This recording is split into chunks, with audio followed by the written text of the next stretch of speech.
Welcome back to the Chip Lunch Podcast. It is wonderful to have you along with us. And today I'm flying solo as a host, but not flying solo as a guest. And welcome Cathra on the podcast. Thank you.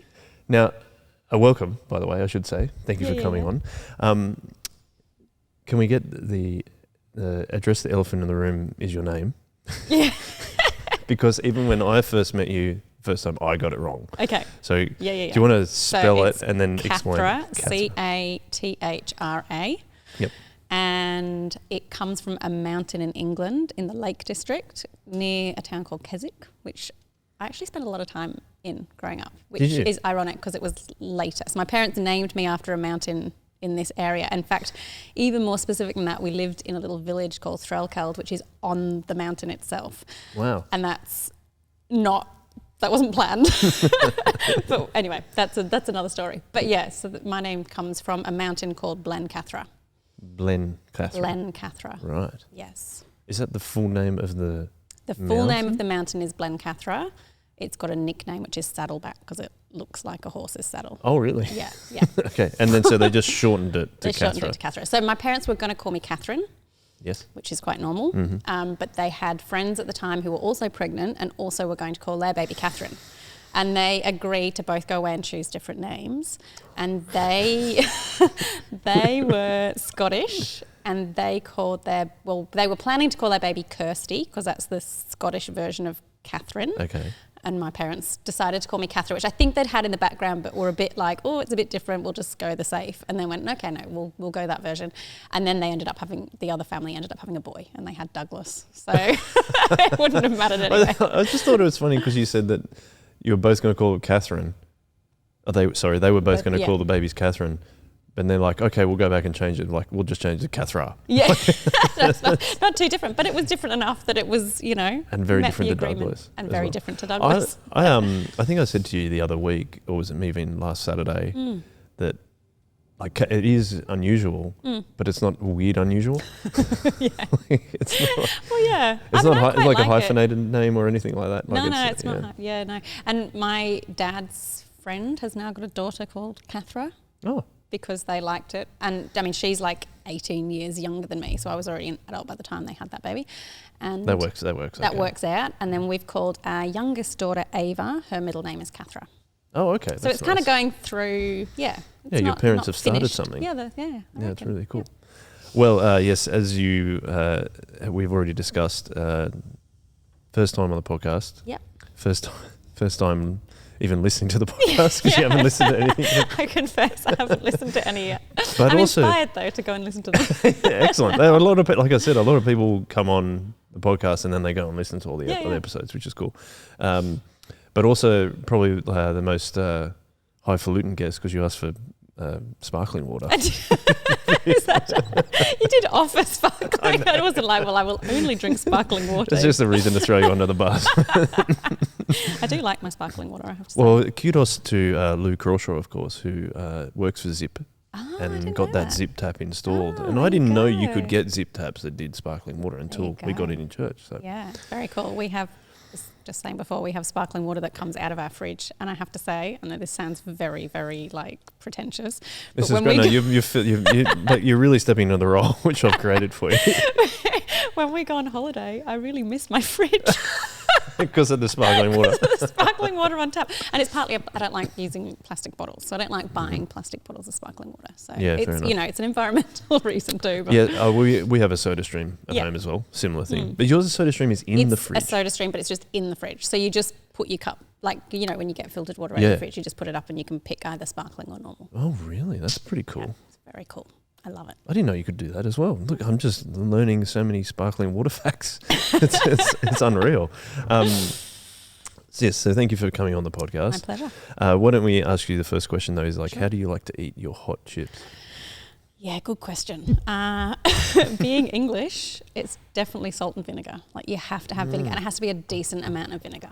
And really, Australian vinegar doesn't sort of live up to the standards. I don't know why. If you get vinegar in a fish and chip shop, I don't know whether they water it down or maybe it's not malt vinegar or I don't know what it is, but it's just not quite the same as eating chips in England. Really? We heard a lot of people that do have, like, are from England, from English background, that a lot of them say vinegar. Yeah. Why do you think that is? It's just because you've grown up like that? It's just tasty. It just makes the chip. I think it also cuts through the grease. So if you've got a bit of a greasy chip, it stops it. Because then, you see, this is the tricky thing, because I feel like as well, Australian chips are a bit dry. So they're maybe not as greasy, but they're just not, they haven't got that nice, like crunchy but moist. Well, that's interesting. Yeah, so it needs crunchy and the texture has to, crunchy, moist, and then the vinegar stops the grease from like coating your mouth and being disgusting. Huh. So that's maybe why. So if it's greasier, then you need the vinegar more. You need the vinegar more to do that. It's probably not healthier. It's probably really bad for you, but I feel like that's what makes a good chip. A bit on the greasy side because it's got to be nice and moist and crunchy. But then it needs the vinegar to... I hadn't thought of that. That's really interesting. This is why we ask this question. It's very fascinating. Does the vinegar, though, make a chip soggy? No, because you don't need to... So that's the thing. Australian chips, once you put vinegar on them, to get enough vinegar to have the good taste, it's soggy because I think they water the vinegar down or it's not strong enough vinegar in the first place. Whereas British vinegar is like... kicks and punch. Like the rest of the kingdom. That's right. the rest of the empire. You don't need as much, so it doesn't make it soggy. It just makes it tasty. Vinegar fit for an empire. That's right. Wow. Yeah. That's really cool.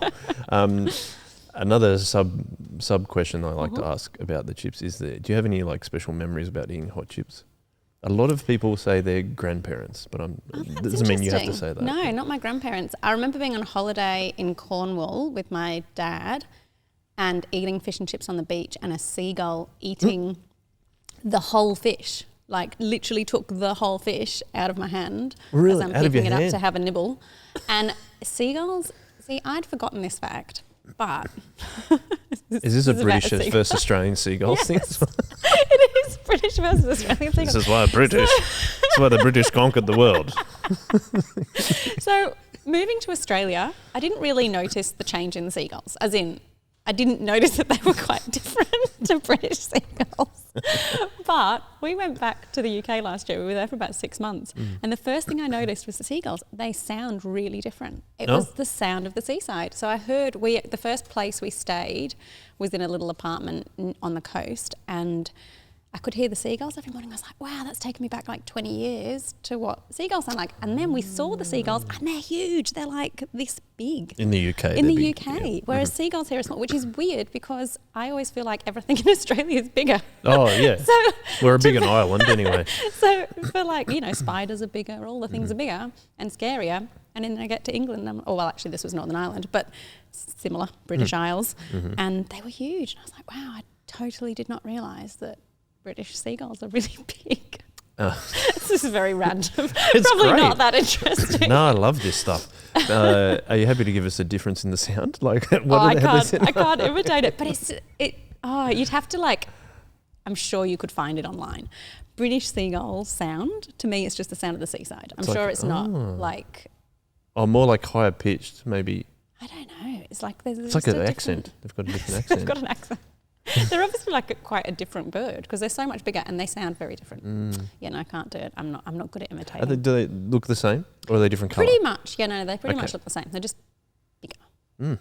Yeah. Empire birds, Empire seagulls. That's really cool. I'm trying to think of anything else to ask you about that, but maybe we should move on. Yeah, move on from seagulls. Okay, so next question. And I told you what this question was going to mean. Do you want the short version or a long version? And I said I want the long version. Is how did you become Christian? So you said you wanted the long version. Please. So here it goes. Yeah, please, let's go. Well, so I grew up in a non-Christian home. So my parents divorced when I was then they got divorced when I was about 7 or 8, but they were broken up from before I was born, actually. I think they had actually broken up before I was even conceived and then got back together for a night, went to a party together. I think they were in the we're sort of together but sort of not together stage. I have an older brother who's 2 years older than me. Okay. And I was conceived, and then my dad came. My dad, because he's actually... I just don't need any more details on that. Don't need more details. I just, We're glad you're here. It's good. I know, that's right. I'm like, go mum, that was good. I exist. And then my dad because he's actually a really good dad, and he came home for the first 9 months that I was born, but then left again because that's just where they were at in their relationship. So, so don't ever really remember my parents being together, but I had a really loving home, really, great upbringing. So Dad was around. He went to, I think when I was about 2, he left to travel down south. So I grew up in the northeast of England. I don't sound like I should sound. I should have a nearly Geordie accent, which is sort of quite strong and hard to understand. Hence, I've had to learn how to speak differently so that people can understand me. Where in the northeast? Sorry, a town called Darlington. So it's in County Durham. I've heard of Darlington. Darlington. So if you ever go on a train in the UK and go north, you'll go through Darlington. So the way that I know lots of cities in England is because of football clubs. Oh, there you so go. I've heard of Darlington. Yeah, I mean we're not amazing, but we've done all right at some points. We're not in the Premiership or anything. No. I'm a Liverpool supporter. So there you go. So, same as Lee. Oh, really? Yeah, very big Liverpool supporter. Oh, we haven't. Have you not had that conversation? Oh, well, there you go. And you know the Giants going to Anfield later this year. I didn't know that. He'll be very excited. We'll need to and Braden as well is a massive Liverpool fan. So we will. There's a little Liverpool contingent. Absolutely, we'll create our own cop over here.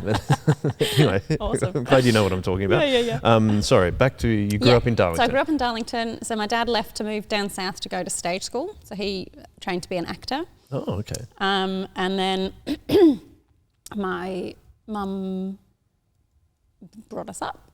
She's a counsellor and then later became more like a life coach, runs sort of personal development training courses type things. A counsellor is in works for the council? No, counsellor is in personal counsellor, emotional, one-to-one psychology kind of counselling. Yes, okay. And then became more like a coach. So rather than helping pull people out of their issues and dealing with trauma and that kind of thing, she more helps people to push forward to be their best selves, if that makes any sense in terms of the difference. Yep. So that's her thing. So she's got self-employed. She's in her 70s and she's still doing that now. Her. Yep, go her. She's pretty awesome. So grew up in a really lovely home. My dad remarried when I was about, I guess I was 12, but I think they were together from when I was about 6-ish. Karen, so she was my stepmom growing up. She had 2 boys. So if I was with my dad, he moved back to Darlington. That was a bit I missed out of that. So he moved back to Darlington to be close to us. And then, so I was if I was with them, we were a family of 6. And if I was at my mum's, family of 3, my mum and my brother. Yep. So Karen lived in Threlkeld on the foothills of Cathra. Oh. So when my dad met Karen first, he was working in the theatre in Keswick and she was selling tickets in the box office. And that's how they met. And so he lived over there for that stage season and lived with her eventually. And then we would go and visit. And so we would live on the mountain that I was named after, which is kind of cool. Okay. Right. Very so cool. That was very cool. So that was that little connection. That was sort of my upbringing. Loved being in the outdoors. Loved the Lake District, which is sort of mountains and walking and climbing and that kind of stuff. And then I decided when I was about 14, my mum had a friend who lived with us for a while who was from New Zealand. And I decided when I was about 14, which was when she was living with us, that when I was 18, I would go travelling and I'd go to New Zealand and stay with this friend and do that kind of thing. So I worked and saved up my money, and when I was 18, I left and went to New Zealand and travelled around there and travelled through Australia and then travelled through Thailand. And when I was in Thailand, that's when I met Lee. Oh. Because he was also doing a gap year. He'd done a mission trip in Thailand and then came to stay with his aunt and uncle who live in Engadine, and then was in Thailand again on his way home, and we met on a beach in Thailand. Wow. So at a full moon party or something?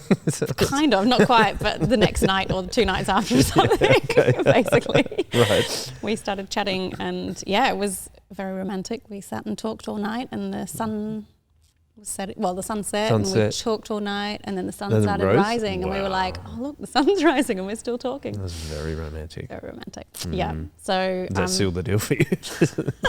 Not quite. The sunrise tells me that this is something I should pursue. Yeah, no, I mean we hung out for like about a week, and then I went back to the UK, and Lee had an extra couple of days, and then flew back to Northern Ireland, and we sort of stayed in touch for about a year at that point, but on and off, like we'd sometimes not really speak to each other, sometimes we would. And then got to a point where we were talking a lot on the phone, and I went over to visit, and then we sort of started dating at that point. Went over to Northern Ireland, sorry? Yeah, so Lee was back in Northern Ireland. He was finishing off his nursing degree, so he'd started a nursing degree and then was running a short-term mission trip to Thailand, and so had to take a year out of his course to be able to do that, just to do with the way that the holidays fell and stuff. They wouldn't let him take only that amount of time off. He had to take the whole year. So then he thought, well, if I've got to take a whole year off, I may as well make the most of that. And so has an uncle that lives in Engadine, who's a Christian. And Lee at the time was one of the only Christians in his family. So he called up his uncle and was like, oh, you're a Christian, I'm a Christian, do you mind if I come and live with you for a bit? And they were like, okay. So he did. And so ran the trip to Thailand, came to Australia, lived with his uncle for about a year, and then was in Thailand on his way home, went back to Northern Ireland to finish off his nursing degree. And then... Are you not a Christian at this point? I was not a Christian at this point. Okay. Yes. So the kind of the hiccup in the story is that part of the thing. So when Lee was in Australia, so Northern Ireland's a weird place, and this is partly Lee's story as well, but I don't think he minds I'd love to have Lee on the podcast. Yeah, you should have Lee on because he'll tell you it differently, I'm sure. Sure. Or, hopefully similarly.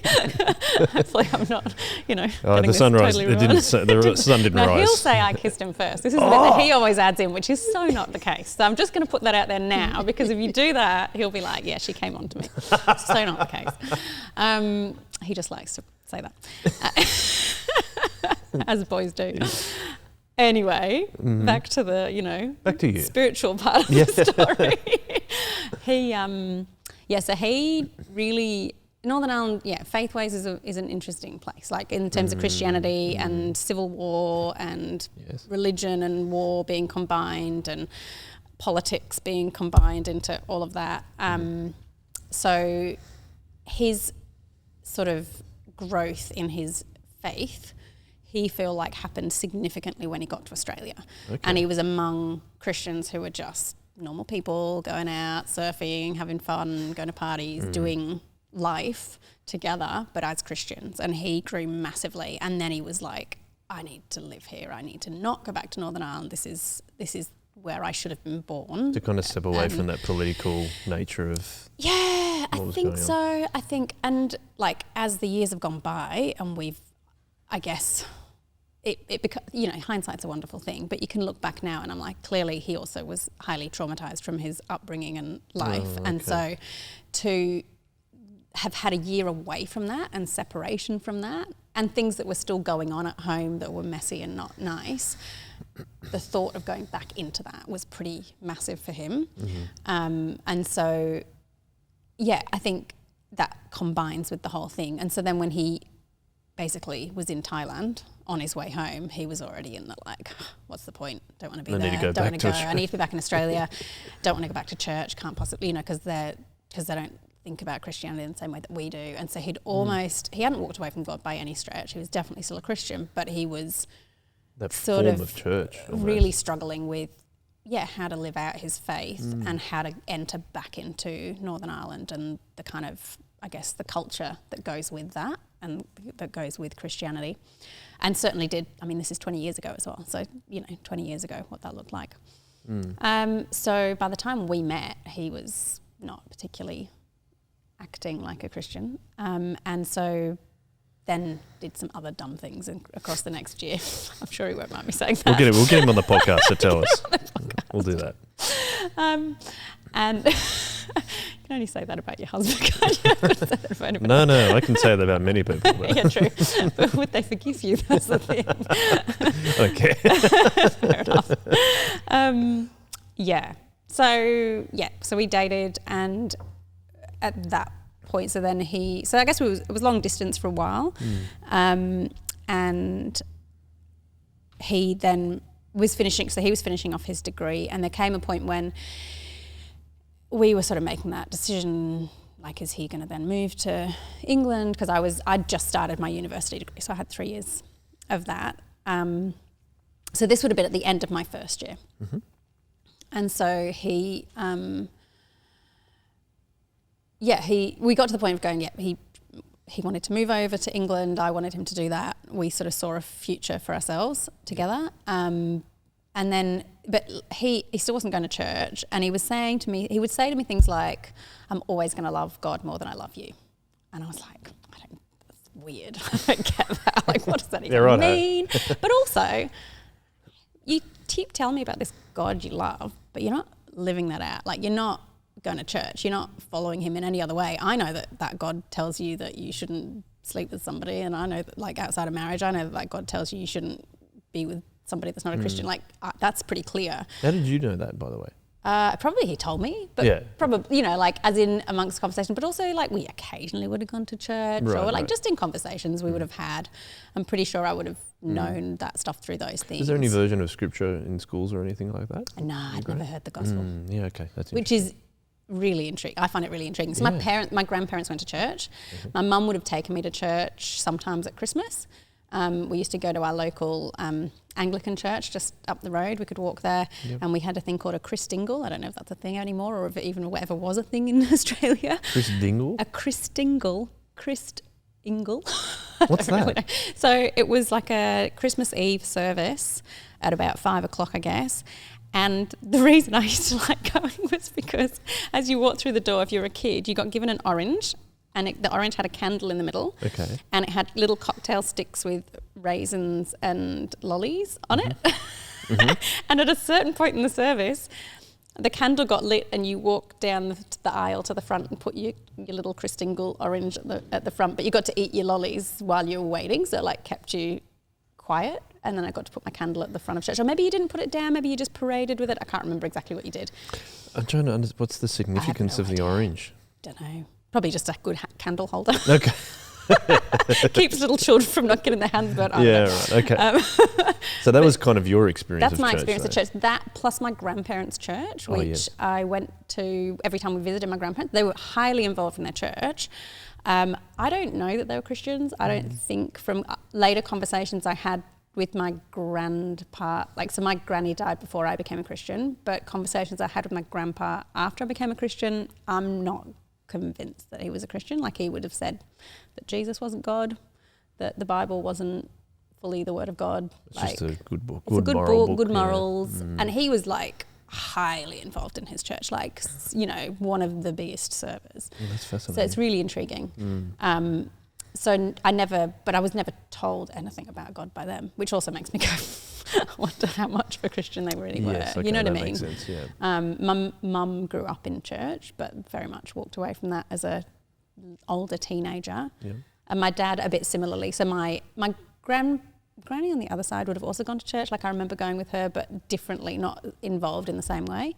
And my dad, had a sort of a moment where he wanted to come to faith, he would say, when he was in his mid to late 20s. I think he'd sort of just left my mum, maybe his early 30s actually, if I think about it. How old would he have been? Yeah, about early 30s. Just left my mum, was living in London with a friend.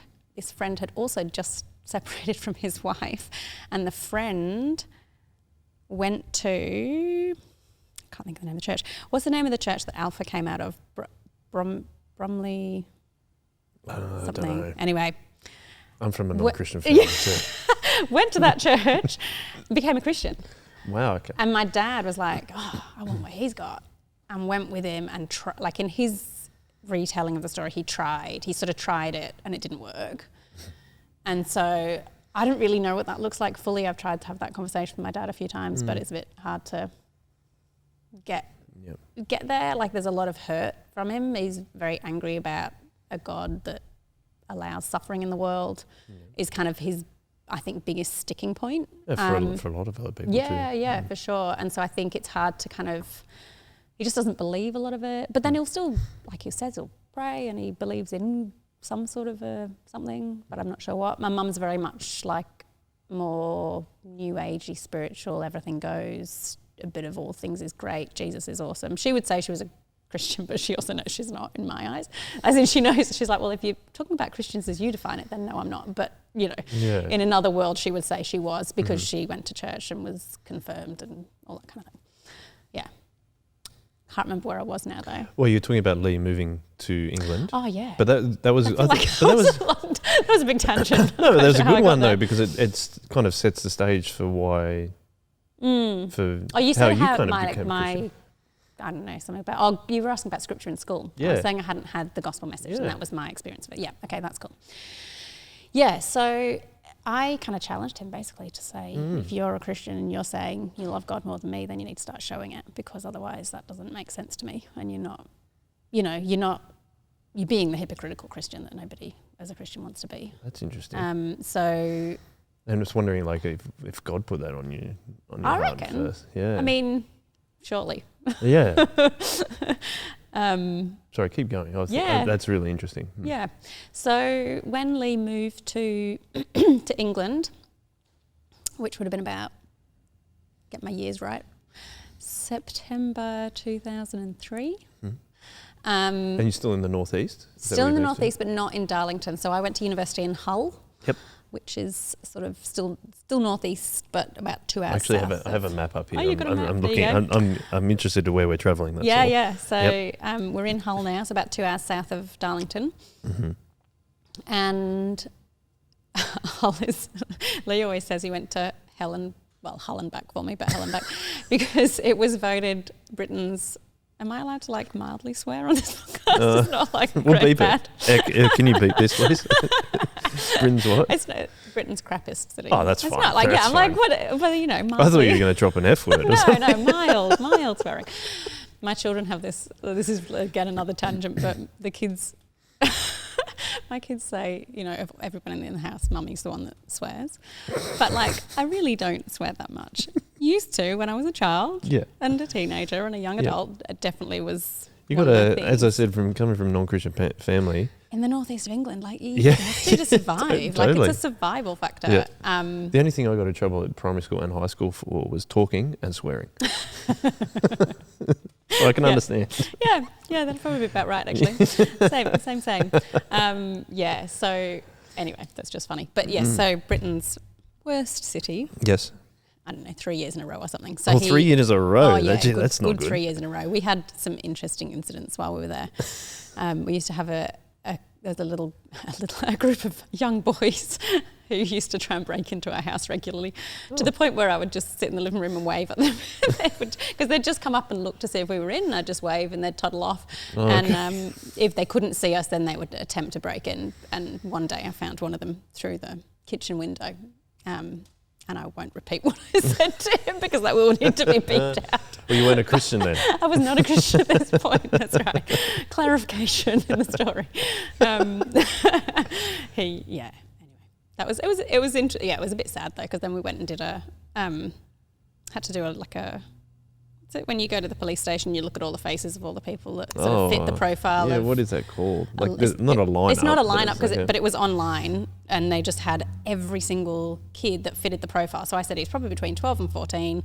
This is, colour hair, blah, blah, blah. Yeah, right. And there was hundreds and hundreds and hundreds of kids, and you think, how many 12 to 14-year-olds in one city are getting arrested regularly for breaking and entering? Yeah, and it was like, it's so sad. Anyway.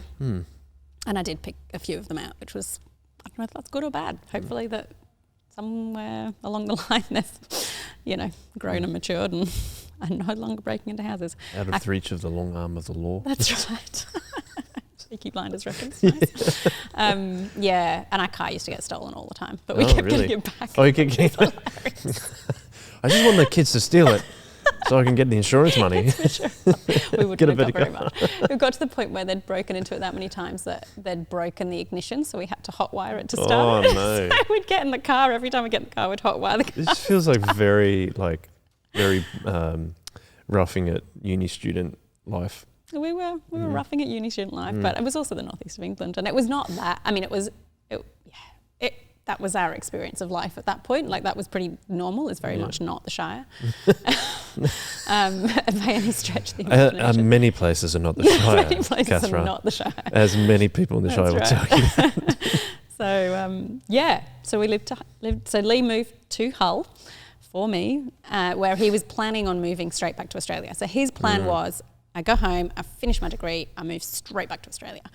And he waylaid his plans for 2 years. However, you put through a spanner in the works. I did. I put a spanner in the works, and he waylaid his plans for 2 years so that I could finish university. And he made the decision that when he moved to England, he was like, right, that's it. I've got to find a church, because if I don't do it now, I can see the trajectory that my path, the path that I'm going down, and that's not a good place to go. So he. So he did. He found a church in Hull, and it was an Anglican church, and it was really, really good. Like, it was a really good church. It taught the gospel. That's a good start. Yeah. They had a really good uni kind of presence, and so I felt, and I think for me, I guess this is this is now the start of my story to becoming a Christian in a way, was that I felt welcomed into that community. I'd turn up and I would be swearing and doing all whatever else, but nobody kind of... Like, it made you feel like on the outer. Yeah, totally. Nobody made me feel on the outer. In fact, I actually felt more accepted by them than I had done really by anybody in the previous, I don't know how many years, a long time, so I'd spent a lot of time, so when I'd been travelling, you're meeting people constantly all the time. And I think a big part of my story is that, I guess, where did I find my identity? And I think a lot of my teenage years, a lot of that came through attention from boys and not always very nice relationships with girls. And so I felt more comfortable around boys. And, but obviously with that also came romantic relationship, maybe not romantic's the wrong word, but sexual relationships as well. And I think I felt like a lot of my identity came from that sort of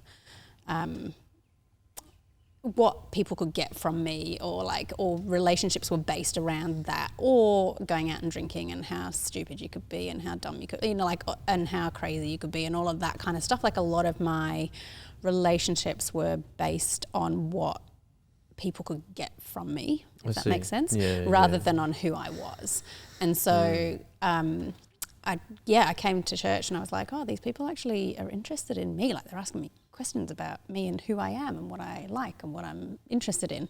And I guess I felt safe. I felt like it was a safe community of people. To be more yourself, to be myself, yeah. Trying to be something for someone else and they'd take it out of you, kind of thing. Totally. So so that was really, really nice to be part of that. And so they used to, after night church, they'd go to a local coffee shop and they'd do I guess a bit of a Bible study type thing, but it was more topical. It was sort of going through questions of, I don't know, things that are, I guess, important for uni students to think about, or what does the Bible relationships say about or but exactly, that kind of thing. So we'd go along to that, and it was the first time I was hearing the gospel. It was the first time I was hearing what Christians believed, and I didn't like a lot of it. Like, I really did not like a lot of it, because a lot of it was, because they were sort of jumping straight in on the hot topics of relationships and that kind of stuff. Instantly I was like, well, we're being condemned because we're living together, and that kind of stuff. And I didn't like the Bible's view on homosexuality. I didn't like the Bible's view on what I perceived the Bible's view to be on women at the time. I think a lot of that stuff, I've also learned that probably the way that they taught some of that stuff wasn't necessarily helpful. Like, I think it was probably a bit too, not hard line, but not very nuanced, if that makes sense. So I think I did get a total whiplash to be like, this is... You're excited and then you're like, oh, hang on, I don't agree with any of this. Yeah. So but it was a weird weird juxtaposition, because it was like I'd sit in church, and the other thing I really didn't like was when we'd be in church and they'd do communion, because they made it very clear that I was not to take communion. Which again is that hard line. It's that really hard line. And so I would sit there either in tears or feeling like I wanted to cry every time, because I did not want to be excluded. And I'd been to church and I'd never felt excluded in church before. I hadn't really seen that I was any different from anybody else there. And maybe in that church, I wasn't any different from anybody else there. But in this church, it was clear I was not a Christian. And I found that really hard.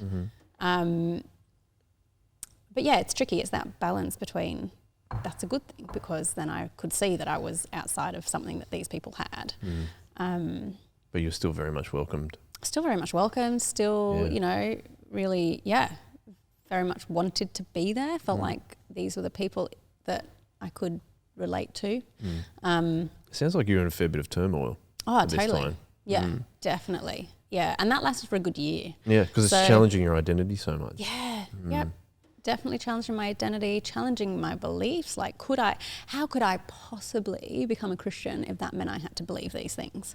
And that meant I had to live that way. Like, that would go against everything I'd been taught by my mum, everything I'd been grown up to believe, you know. Right. And so I really found that so hard because I also knew it was so important to Lee.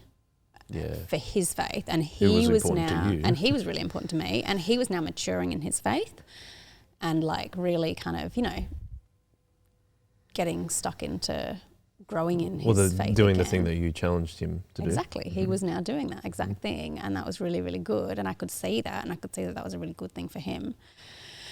Yeah, so that was a tricky year, and I went and I did sort of Christianity Explored and that kind of thing, and asked loads and loads of questions. I mean, I feel like I need to go back and apologise now to all these people because I was not very nice. I remember we'd go to, well, it wasn't that I wasn't nice. I just would ask the hard questions and not let them get away with really bad answers. Like I'd be like, no, that's just not okay. You can't just say that, you know. And I think that was good. I think it was good for their faith. I think it was good for their learning how to be evangelistic. Yeah. I like to think I helped them grow. Well, this is the interesting thing that you're challenging. You've already challenged Lee. Yeah. Sorry, someone on my phone called Will is calling me right now. That's why I said Will.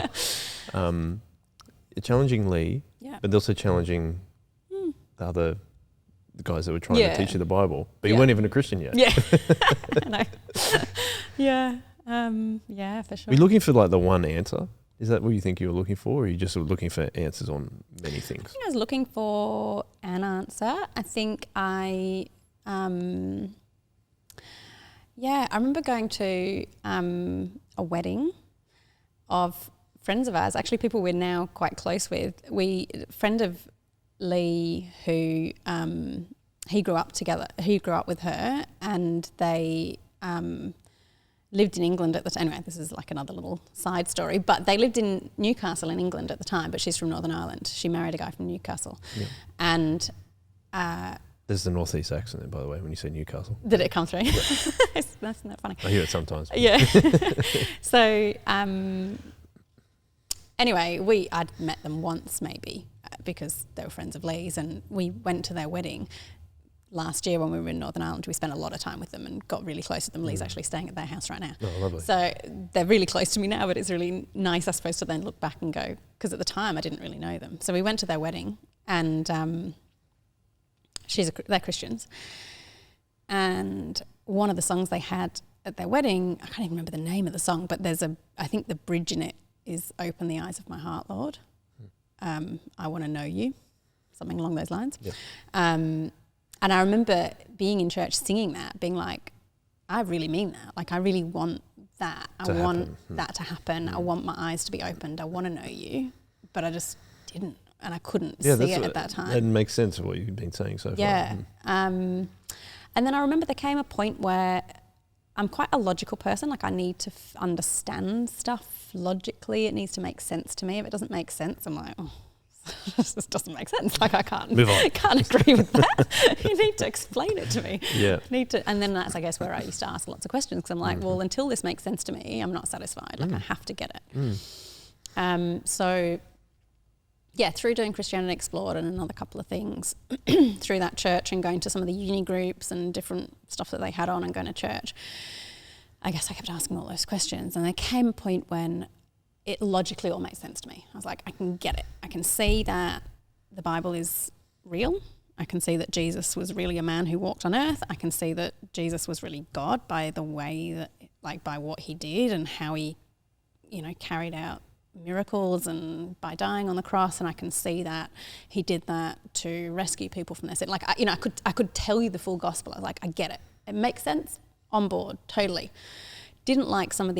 Still didn't like some of the side issues, but I was like, if these things are true, I can kind of reconcile that later. Like, I can work that stuff out because this is really important if this is true. But I still wasn't a Christian. And that's a really interesting part because I got to this point where I was like, that's awesome, but I don't want to be in heaven because I don't really get why I'd want to spend that much time with God. Like, if that's all we're doing is hanging out with God, like, that doesn't appeal to me particularly. And all the people I love are not going to be there. So that's not a great thing. Not keen on that. So that was an interesting place to sit as well. So I sat there for a good few months. And in the midst of that, Lee is now maturing in his faith. He's getting to the point where he's being really convicted about our relationship.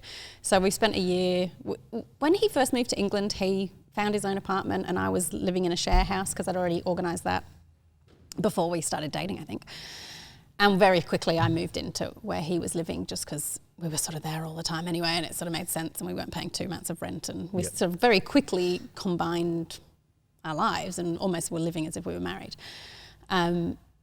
And so by the end of that year, we then found another place, and because it was a student accommodation, so you kind of get a year's lease and then you have to move out and find the next place. Right. So we decided to rent another place, and we'd got this place and we'd just moved in, and he was getting more and more convicted about our relationship and where we were at, and that he shouldn't really be with me, and he certainly shouldn't be living with me, and all of these things.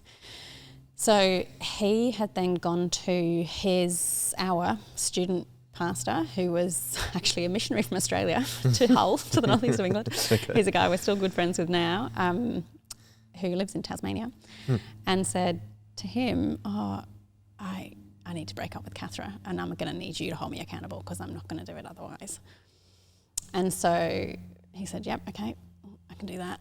That's going to be really hard, but yep, that's fine. And ironically, the next day we went to IKEA to buy new things for our house, as you do. And we're in my little car that's been stolen lots. And so one of the things about the car when it got stolen was the radio wasn't working, or it had been stolen, or I don't know, whatever. And anyway, we couldn't listen to music. Yeah. So we were singing. And so we're on the way back from IKEA singing, and we started singing Amazing Grace. And as we're singing Amazing Grace, like, that's a song I've known forever. Everybody kind of does, really, I suppose, even if you're not a Christian. And it was the first time the words meant anything to me. It was the first time it made sense. Like, I just went, I get it. I get grace. I understand what God has done in my life. I understand, or hadn't done in my life at that moment, but could if I accepted it, and I was like, I get it. And if I get it, and just this rush of adrenaline the whole way through my body, like, if I get this, I've got to do something about it. Like, I can't just know it, understand it, and then just be like, carry on living as I'm living. So I just felt so convicted in that drive home that I was like, this is it, I've got to do something. And so I went home and I prayed and said to Lee, I think I've become a Christian. Like, I've just prayed this prayer. And Lee was just like, what? Yes, don't have to break up with her. Well, no, you would think that's his reaction. His reaction was, what do you mean? And I think he'd psyched himself up so much that he was going to have to, that he had sort of, he thought that either somebody had told me or like I was just saying it, or I don't know what. Anyway, it wasn't kind of the reaction I was hoping for, but he was like, what do you mean you become a Christian? What? That's not possible. What happened between yesterday and today? I'm like, well, God, I guess, yes, the Holy Spirit. The Holy Spirit. It was not me, clearly, because for the last year I've been fighting this thing. Yeah. So anyway, we reconciled that one, worked through it. He then told me that he was about to break up with me. Wasn't massively impressed with that. It was quite sad. But, we worked through those things. Yep. And I guess that was the start of my faith journey. Was it, you were saying that it took you quite a while, like a year, to be thinking about it, asking all the questions.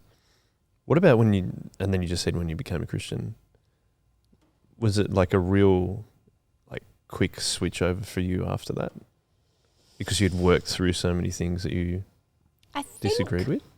Yes, I think it was. I think God gave me a real peace about the stuff that I still didn't like, if that makes sense. Yeah. So there's a bunch of stuff I still didn't really like, still didn't really agree with or fully get, but I was kind of okay with that because I got that God was good, and I got that God was more wise than me and was in control and all of those things, and sort of grasped him and his character. And so some of those side issues did become side issues. Like I kind of went, I want to dig into that, but I don't have to do it now. Like that's not the most important thing. And you said as the understanding of his grace and then being saved, those two things working together is kind of like, that the importance to you of that wasn't as high once you became a Christian. Yeah, totally. Yeah. His grace became the thing that I was like, I get it. I understand him. Like I understand who he is now. That whole thing of not wanting to be in heaven with him was because I didn't have a relationship with him. Why would you want to be in a relationship somewhere with somebody you don't have a relationship with? Like it didn't make sense to me at that moment because I wasn't in a relationship with him. But once I was in a relationship with him, of course I want to be with him. It's really cool hearing that story because it's probably unique to the stories that we've had prior on the Chip Lunch podcast. And I say that we're saying everyone's story is unique, but it's more of like, did I grow up in a Christian or non-Christian household? And then a lot of us became Christians when we were in our teenage years. So Lewis has been on the podcast and he became Christian when he was going to uni as well. Yeah. Consequently, or incidentally, whatever the right segue word there is, what were you doing at uni? I was doing sociology, anthropology and gender studies. Oh, so that may have helped you, made you question the logical understanding of being a Christian as well. Yeah, a lot of it, yeah. And was that because you were kind of inspired to do that because of your mum? I mean, I guess, obviously she's influenced me in my life in lots of ways. I wouldn't have said consciously it was like, I'm influenced by my mum, therefore I want to do it. It just was something that really appealed to me. So when I was doing my A-levels, I don't know if it's still the same now, but when I was doing it, you picked 3 subjects. So that was sort of 16 to 18. And so I did maths, English and sociology. And I really enjoyed sociology. And I was like, and I think I did maths and English at the time because when I was at school, I wanted to be a vet. So when I was doing my GCSEs, which was like year 10 and 11, I guess? No, year 9 and 10 here. Year sort of school leavers. So. Yeah, year 9 and 10. What's the next one? A-levels? A-levels is next, which is your HSC. Yep. So it's GCSEs in the UK is really significant. Like year 9 and 10 here is like I don't feel like it's that big a deal. It's really significant there, and you pick a lot of subjects and you kind of have to get certain grades to be allowed to go on to do your A-levels and that kind of thing. So it's quite important. So that was like the big deal back then. I mean, A-levels was important too, but it felt different because it was only 3 subjects, whereas that was like, I think I did 12 subjects.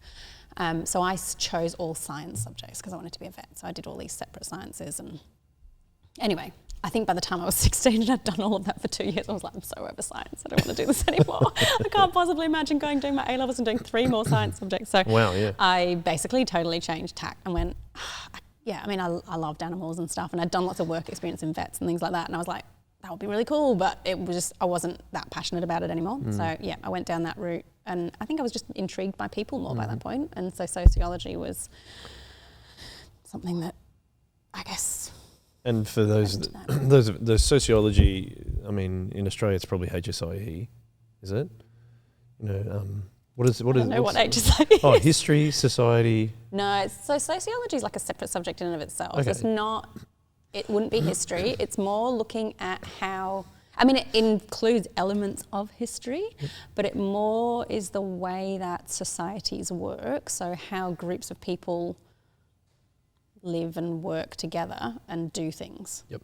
So it might look at the way you change the education system to help people in a particular way, or you might look at, I don't know, health or prisons or like all sorts of different things, but the way you form society to, I need it.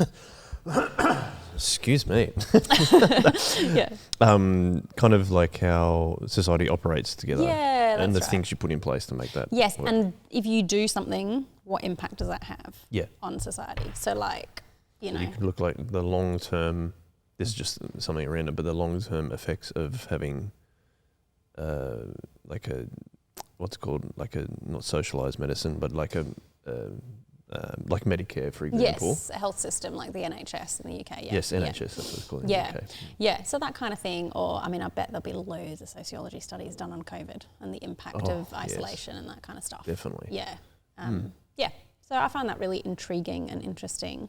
And social anthropology, which is what I did, that's a bit like that, but it's looking at different cultures. And so you might go to a tribe in the middle of the Amazon jungle and look at the way that they construct gender in their tribe, and what do we learn about people from that, and does that then impact the way that we think about gender in our world, because it's different, because they've, you know.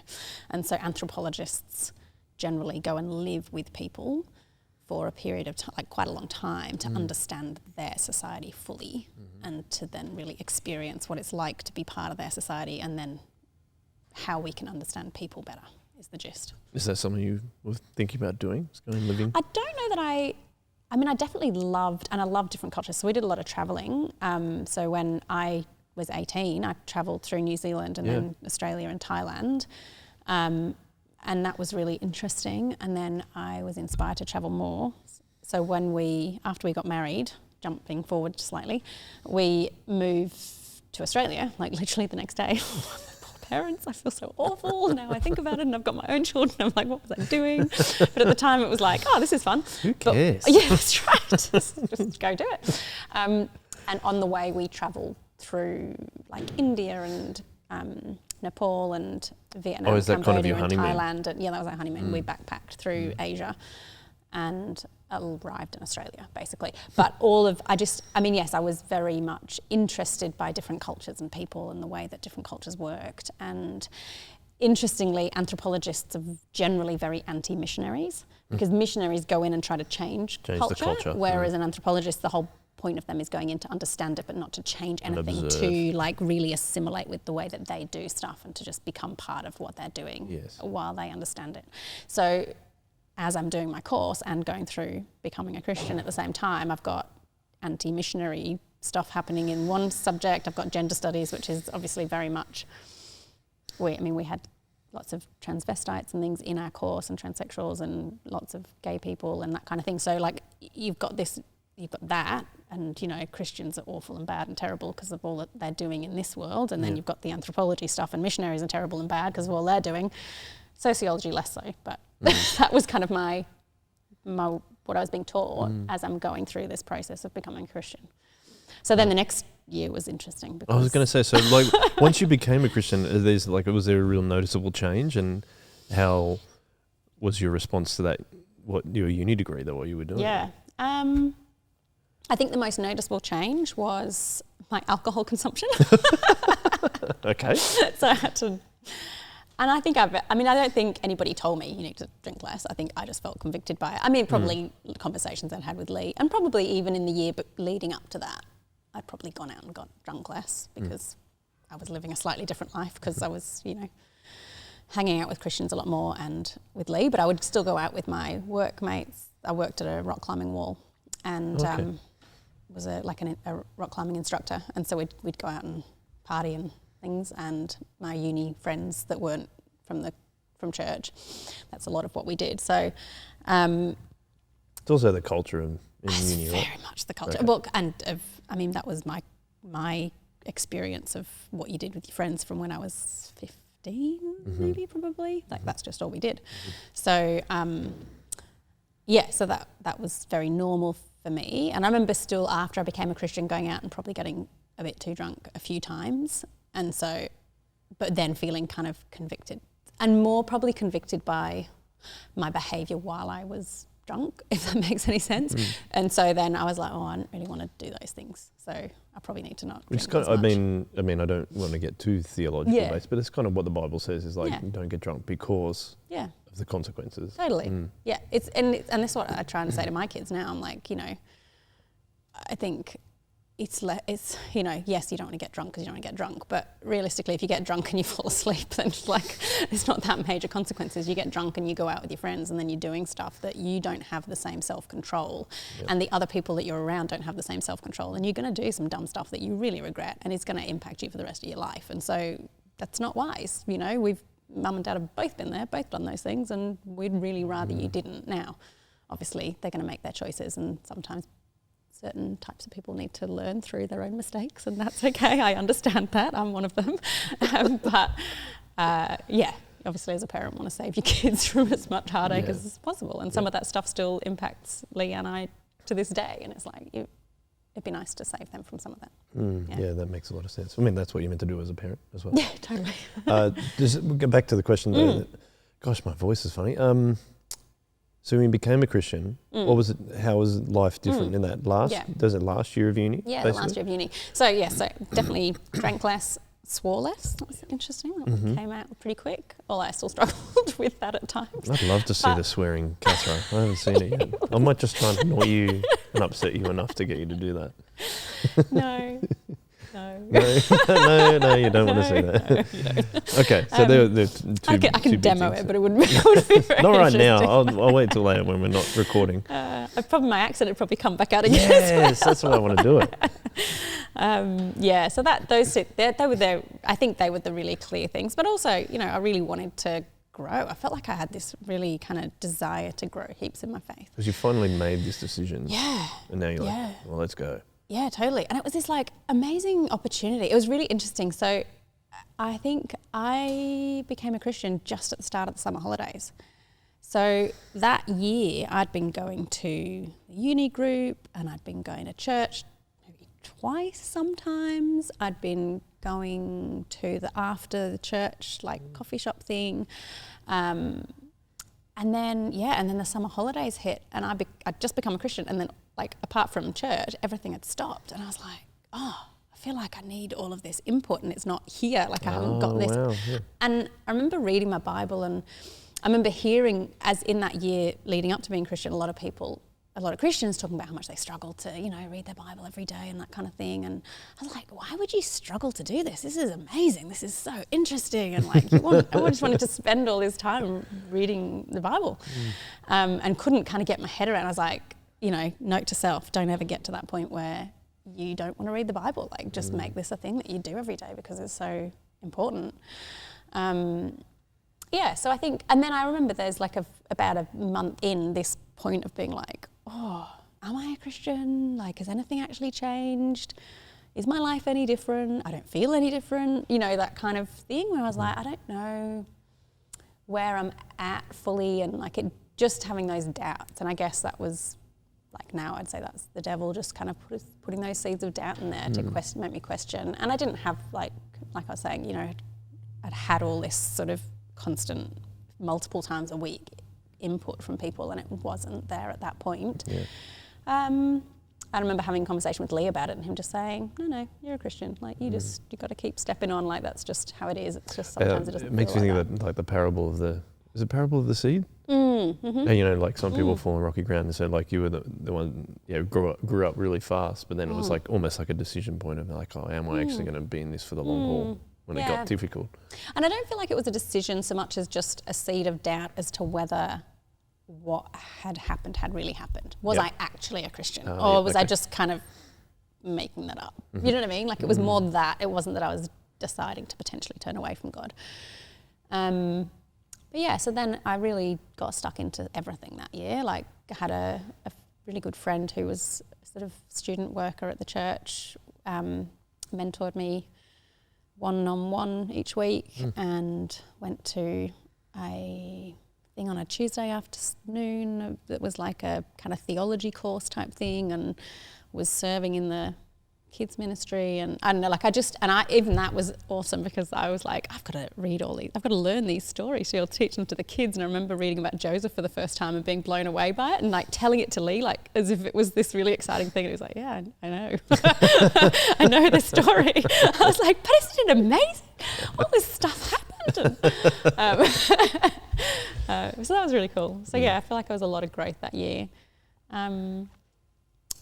but then, yeah, I remember sitting in uni and being like, there's a Christian in one of my classes. I don't think I'd realised she was a Christian up until that point. I remember just like cringing because she was like standing up for what she believed, but feeling like, oh my goodness, don't say that in this room, you're going to get crucified. And she didn't necessarily do it the most tactfully, and I can't remember what the concept. I don't think it was that bad, but I just remember sitting there shrinking, just being like, oh my goodness, I could never do that. Yeah, and I think in many ways, I think I just started to think more critically about what I was being taught and kind of going, okay, so you're saying missionaries are awful and terrible for doing these things, and maybe those missionaries messed up and maybe, you know, they did that or whatever. And also having an understanding of sin. Yes, as well. totally. Being sinful, yeah. Yeah. Yep. But that doesn't necessarily mean that all missionaries are bad and terrible and awful, or that they're out to do something awful, you know. And then towards the end of that year, Lee, so when I'd met him, he'd run a short-term mission trip to Thailand. He'd previously been on one to India, and then we were together kind of going, wouldn't it be awesome to get this group of uni students at this church to go on a short-term mission trip? So the organisation that he'd run that through was called Exodus, and they were based in Northern Ireland, and they basically ran like a discipleship program where they had like a youth base, they called it, and it was a place where young Christians could just go hang out. They'd have music. It's kind of like youth group, I guess, but for like sort of older than school age. Yep. You know, and then as they were there, they'd do this sort of discipleship program, and that would culminate in these short-term mission trips. And so a lot of it was based around this one particular place in Northern Ireland where they would come to and gather. And so Lee got in touch with them and said, have you done that outside of that? Like, could we do this in England through you, but like, you know, can we make that work? And so yeah, we got that happening. I mean, I say he at that point, but I was doing it with him, kind of, but mostly him. Yeah, so he started running this trip we ended up going to Romania, which was really cool, really interesting. And so he gathered a group of people from our church and ran the discipleship course. I guess at that time, so this was sort of from January through to July. At the same time, we went in July, we got married in August. We left the country the next day. So all of this was like, we're doing this short-term mission trip. I was finishing my final year uni. We were planning emigration to Australia, so we had to fill out all of our forms and do all of our things and pack boxes, and anyway, a lot of stuff going on, but I feel like it's sort of a taste of the rest of our life. If I think about it, I'm like, I don't know that we've really done it much differently from there on in, really. We just, I guess, like to do lots. Yep. But that's a good thing. Yep. So he started gathering this team of people together, which was really cool. And we did that. So that, I guess, at that point, I was becoming the missionary. So I was having to, I guess, understand it from a different perspective. But what was really awesome about that was part of that discipleship was learning how to share your testimony, learning how to kind of get in and just be with people and come alongside people where they're at, how to teach kids in a like kids club, like a bunch of different things you might do on short-term mission. So that was really cool. And then we got married and left. We're out of here. We're out of here. Yeah. Were you excited to move to Australia? Yeah, I mean, I think at the time I was like, yeah, sure, why not? Let's go. Like, he was really like, this is where I need to be. I definitely feel like that's where I felt most comfortable. I feel like that's where God's calling me back to. I feel like I could be most used there. We both felt this desire to do overseas mission. And so we sort of felt like we would come here, base ourselves here. So we could get permanent residency because Lee was a nurse. So we got that quite easily actually at the time, which was good. That's definitely helpful. And it's hard. I think it's harder now. Back then, however long that was 2005. So that's like 18 years ago. So we felt like we'd kind of come, we'd make it a base, we'd maybe end up somewhere else in the world. We weren't quite sure where, and like, well, we can always just go home. Like, it's not hard. Like, we just jump on a plane. You know, we just got around the world. Well, not around the world. We got an Australia ticket, but multiple stop-offs.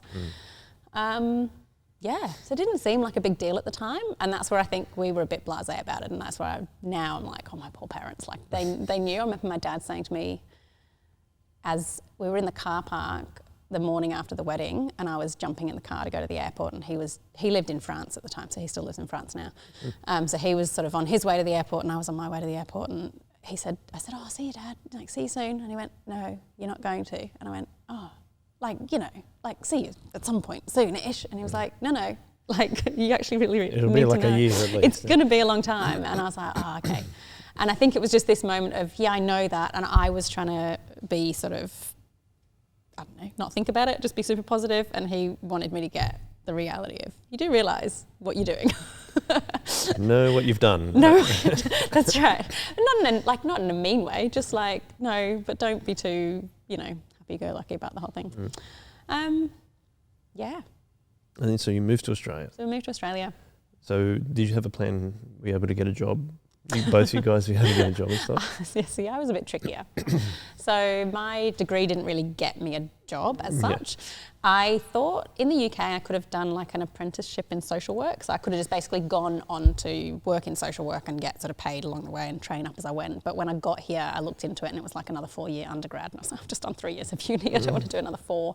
And it would have cost me a lot of money because we weren't eligible for Centrelink and Oz Study and all that kind of stuff at that point.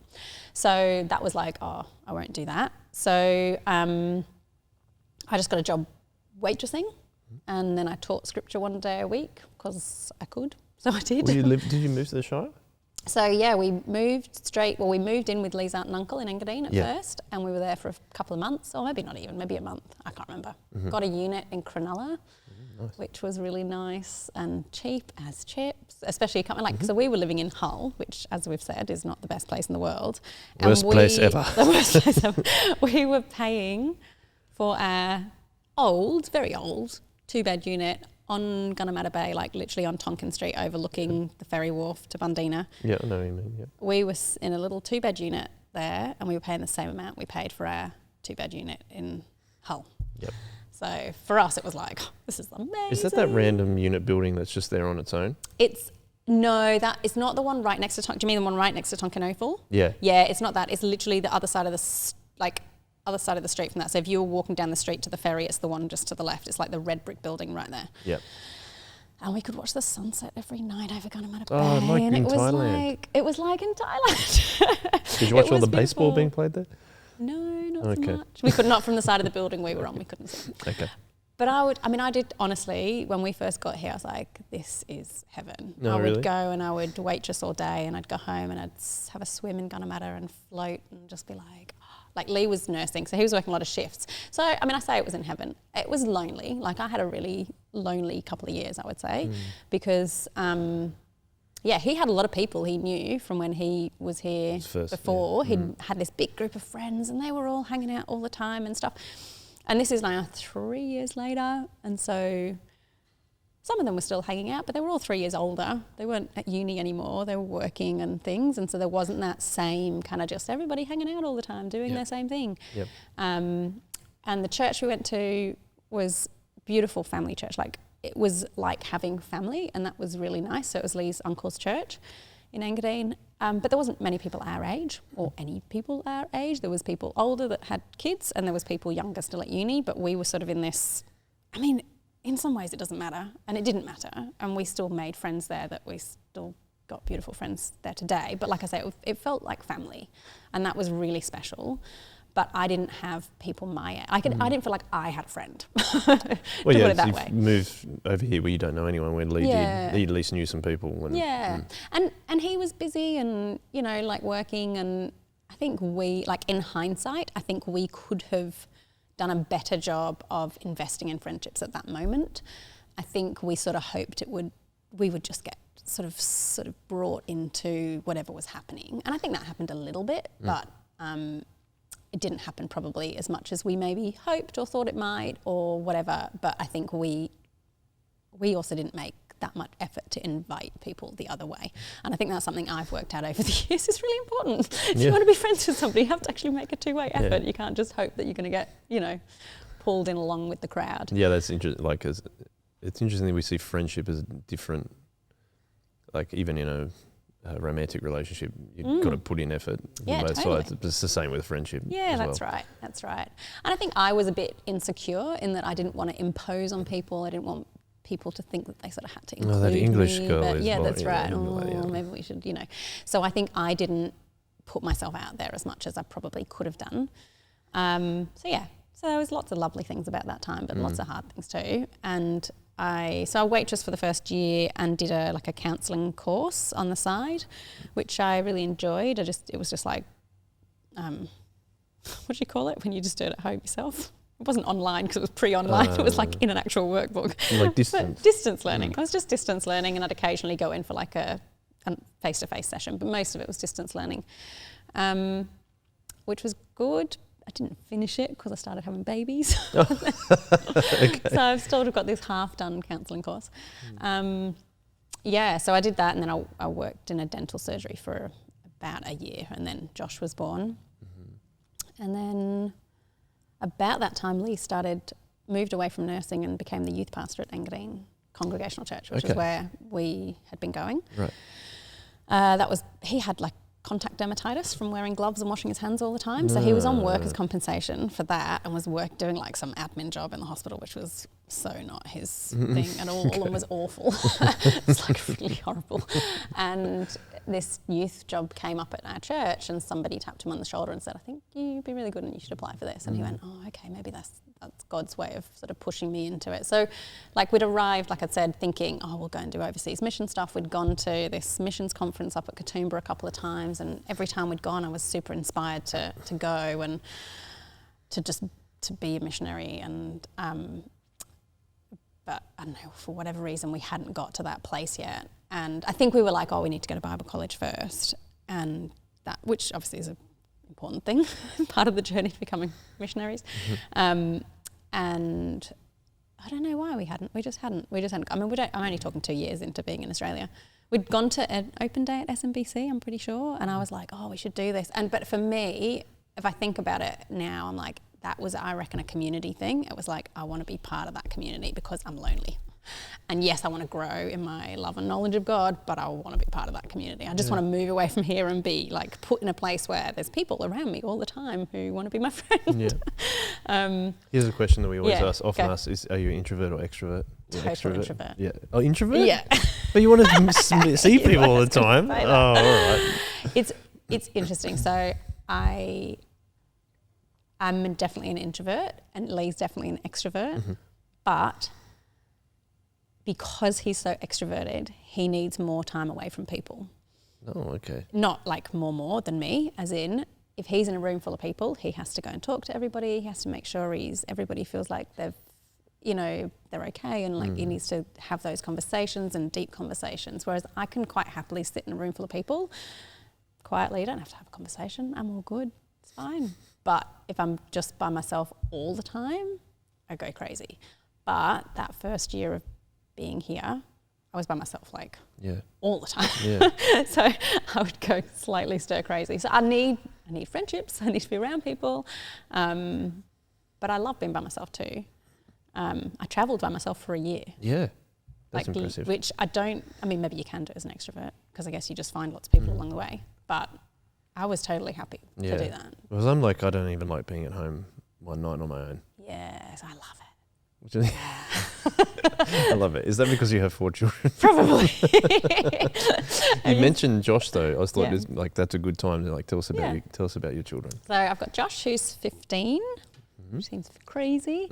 Grace is 12. She's very nearly 13. She'll be 13 next month. Sophia is 11. Ava is 9. Sophia's 11. Ava is 9. Yeah, so 9, 11, 13, 15 nearly. Yeah. All kind just of all about to have their... They're literally 2 years apart. Their birthdays fall between April and July. Oh, do they? Yeah.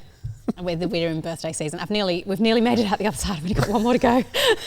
Breathe a sigh of relief once we get past birthday season. It's like intense. You may not, because I know you haven't been coming to church so sorrowful for that long, but the cousins, their kids are all between, their birth dates are all between Christmas and New Year. What? That's intense. Now and that's Christmas too. So my birthday's Boxing Day. Oh yes. So it's the day after Christmas. So it's either we've got this crazy birthday season, and then there's Christmas Day and me. So Lee falls in that April to July as well. Oh, goodness. Yeah. It's like my family, all their, like my mum, dad and sister, they're all born in July. Yeah, wow. And I'm in October. There's the black sheep of the family. Yeah. So tell me about, that's something I like to ask everyone that's a parent is, what has God taught you about being a mum? What has God taught me about being a mum? Lots. I think when... Kira said the same thing on the podcast last week. I think when I was pregnant with Josh, I was very much like, I'm going to do this so well. I am going to smash the parenting thing. I'm going to read all the books. I'm going to do the pregnancy thing. I'm going to have the natural birth. I'm going to do all the stuff. Going to be he's going to be eating all the right things. Anyway, the list goes on of all the things that I was going to do well. And, did fairly well at that when I'd got one small baby who I could really control. Yeah. And he was a relatively easy baby. He wasn't a screamer. He slept. None of my kids slept amazingly, but he wasn't terrible, Then when he was about 9 months old, I think, we thought, we could try for another. Don't mind having them close together. Just get it all out of the way, done with. And I became pregnant and then had an ectopic pregnancy. So that's where the baby starts growing in the fallopian tube. Oh, so I actually didn't realise I was pregnant at the time. I just had severe pain in my stomach and was like, bizarre, don't know what's going on. Passed out a couple of times. Then didn't go to the hospital. Probably this is the bad thing about having a husband as a nurse is you just he knows what to do. What he's doing. So my mum happened to be here at the time. She was out visiting us. And the next day I was like, I've got this really weird pain in my shoulder. But because I'd passed out the day before, I'd fallen on the floor. So I was like, maybe I've just damaged my shoulder when I fell. Anyway, I was telling Lee, I have pain in my shoulder. And my abdomen just feels really tender. He's like, pain in your shoulder can be referred pain from internal bleeding. I was like, okay. It's like, does it feel like you're bruised? And I was like, yeah, I just generally feel like bruising in my stomach. And anyway, went to the doctor and they're like, okay, straight to emergency, off you go. Yeah. And then straight to emergency surgery. So, it actually burst the fallopian tube, which is the dangerous part of the ectopic pregnancy. So as it's growing in there, if they can get it and sort of take it out, it's not so bad. But if it bursts, it's internal bleeding, so it's not good. So that wasn't great. And I think that kind of gave me this first sense of lack of control. That sense of actually, it's not all in my hands. It's actually all in God's hands. Mm-hmm. And then we tried for a baby again pretty quickly, and I became pregnant again quite quickly. And I had a really early scan because I was like, I just want to make sure it's in the right place. We were also on our way to the UK. My dad was getting married. So this was his third marriage. So we were on our way to, France actually, for his wedding. So I wanted to check before we got on the plane. Anyway, did that. Baby was growing in the right place. All good. Went to the UK, had a really nice time with family, came back, got really, really bad food poisoning on the plane on the way home. On the plane? I think it was, we stopped for a week in Thailand and it was in Bangkok airport. I ate Thai food in Bangkok airport, but I could, when I was eating it, I was like, this doesn't taste good. But I had quite bad morning sickness. So I was like, maybe I'm just feeling really, it tastes a bit weird just because I'm off. And then I was like, I'm really feeling bad. And then I was really bad. I just was very sick the whole way home.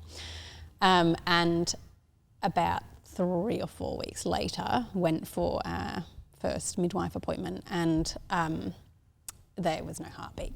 And so I think, but the age of the baby was exactly the point at which we'd have been on that flight home. So I think the food poisoning thing probably was what did it. I mean, everyone wants to find a reason why. That's my reason why. The doctors are always the logical thing. That's right. The doctors were like, we can never know. Okay, I guess. But at the same time, in my head, that's what's happened. So that was really hard because the ectopic was scary, but it wasn't as emotional because I didn't know I was pregnant. Whereas this baby, I'd known for a good few months. Yeah.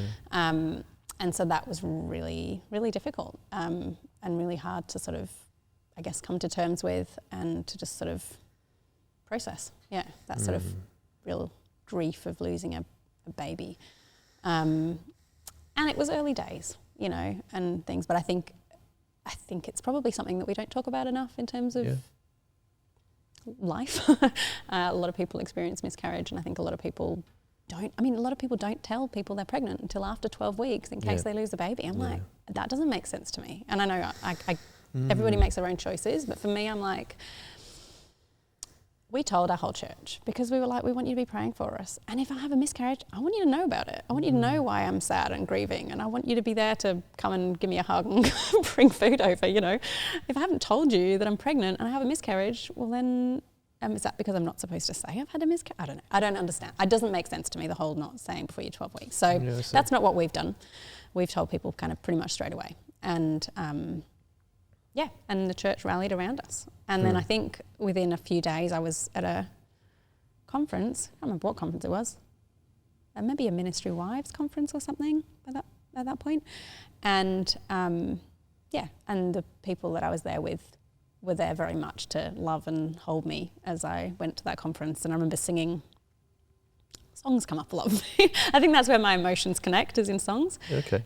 We were singing the song that's got the bridge, you give and take away. You give and take away, my heart will choose to say, Lord, blessed be your name. Blessed be the name of the Lord. Your name. There you go, that one.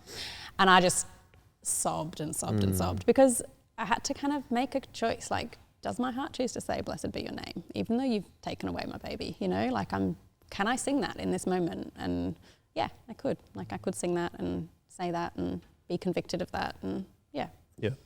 It's a good kind of, I think songs are a good way of ministering to yourself as well. Does that make sense? Because you kind of like, am I going to choose to sing it's because you're singing it, you're choosing, sorry, I'm saying exactly what you're saying, but you're choosing to sing something. Actually, if you choose to sing something, you're probably, especially if it's a song at church, you're saying, I believe this. Yeah. And then it's challenging you, do you actually believe it? Yeah, totally. Yeah. So anyway. So yes, so that was, I guess, the next step in my, I'm really not in control of this parenting journey thing. Yeah. We then were very blessed with Gracie, baby Grace. I didn't enjoy that pregnancy at all. I felt really anxious the whole time. Oh, because of and I mean, I had low iron, and I had a toddler who decided he wasn't going to sleep, even though he'd been a pretty good sleeper, and he was quite an intense toddler. We worked out at age 13 that he's got ADHD. Took us till he was 13 to work that out, but a toddler with ADHD is hard work. And I mean, he's a beautiful, sweet, gorgeous boy. I love him to pieces, but he was just intense. He would talk all the time, non-stop, and literally could not stop talking and asking questions. And I mean, this, when he was much older, like he was 5, I remember saying to him in the car one day, Josh, I just need you to stop talking for 5 minutes. Like, Mummy just needs 5 minutes of silence, because I just can't. Because as we spoke about, introvert. Yes, exactly. And it wasn't that he could just talk and I could ignore him. Like, he needed engagement. And if I didn't respond, it was just frustration, and then it would escalate. So I'd have to sort of, keep talking. So I was like, it's just 5 minutes. And about 10 seconds in, he goes, Mum, I can't hold my breath for that long. I was like, darling, talking and breathing are not the same thing. I know it feels like it to you, because from the moment you're awake, you talk, but they're not the same thing. But I think like the things that you've just spoken about there is like on Dan's episode we talked about, like, you learn, like, we called his episode Revealing God's Character, and we talked about music because he was a musician, but also like being parents and how all these tough things that you go through in your life reveals God's character. And I feel like you've just spoken a number of things about the real like Josh saying that thing is just like the real, like, that moment as a parent, you just go, I really am focusing on the wrong thing sometimes, but also like how hard it can be. And like, we've experienced a miscarriage, and I know like only one, but I know there's lots of other people that have experienced it way more than me. And so I should say us, not just me. But and then sadly some people are unable to have children when they want to, and things like that. And I think that's what's important about being in a church community, and as you're saying, to share those things is so we can support them regardless of what that situation is. Absolutely. So I just like it that you brought those things out of like things that are so hard about being a parent, but also the things that are really lovely and really a real blessing of being a parent as well. So that makes a lot of sense what you're saying. That's all. Yeah, definitely. I think that's the thing, isn't it? It's like all of our journeys are different and challenging in different ways, but God is there through it all, and He's the constant. He's the one thing we can know to be true and constant and can rely upon. Like, I couldn't have known at the time, was I going to have any more kids? Or is that just going to be Josh? I don't know. But I do know that God's always going to be there. I do know that He's always going to love me, and He's going to, that He's good and all of those things. And so I think my parenting journey has taught me to just really rely on God and like really trust Him for all things, and to know that I can't actually trust myself. I can work really hard and I can still try and be the best mum I can be, but I'm going to get it wrong, and I'm not actually in control of these things that are called my children. Isn't the frustrating thing though, like I agree with exactly what you're saying, but the frustrating thing is that we have to be reminded that all the time. All the time. All the time. You're like, why am I so dumb? Yeah, why have I not got this How have I not learned it? Yeah, my son is now 15 and I'm still learning. Yeah. In a different way as they hit their teenage years and do all the different things. And we spend all this time going, oh, I can do this on my own. And then something will happen and you're like, oh, I shouldn't be doing this on my own. This is in God's hands. Yeah. You're like, but you have to be reminded that all the time. So you kind of like, it's funny when you like read the Old Testament, like, oh, what are the Israelites doing? Like, that's exactly what we're like, right? Yeah, constantly. And hindsight's a wonderful thing. And we've got a lot of hindsight looking at the Israelites. We've got a little bit of hindsight looking at our parenting journey.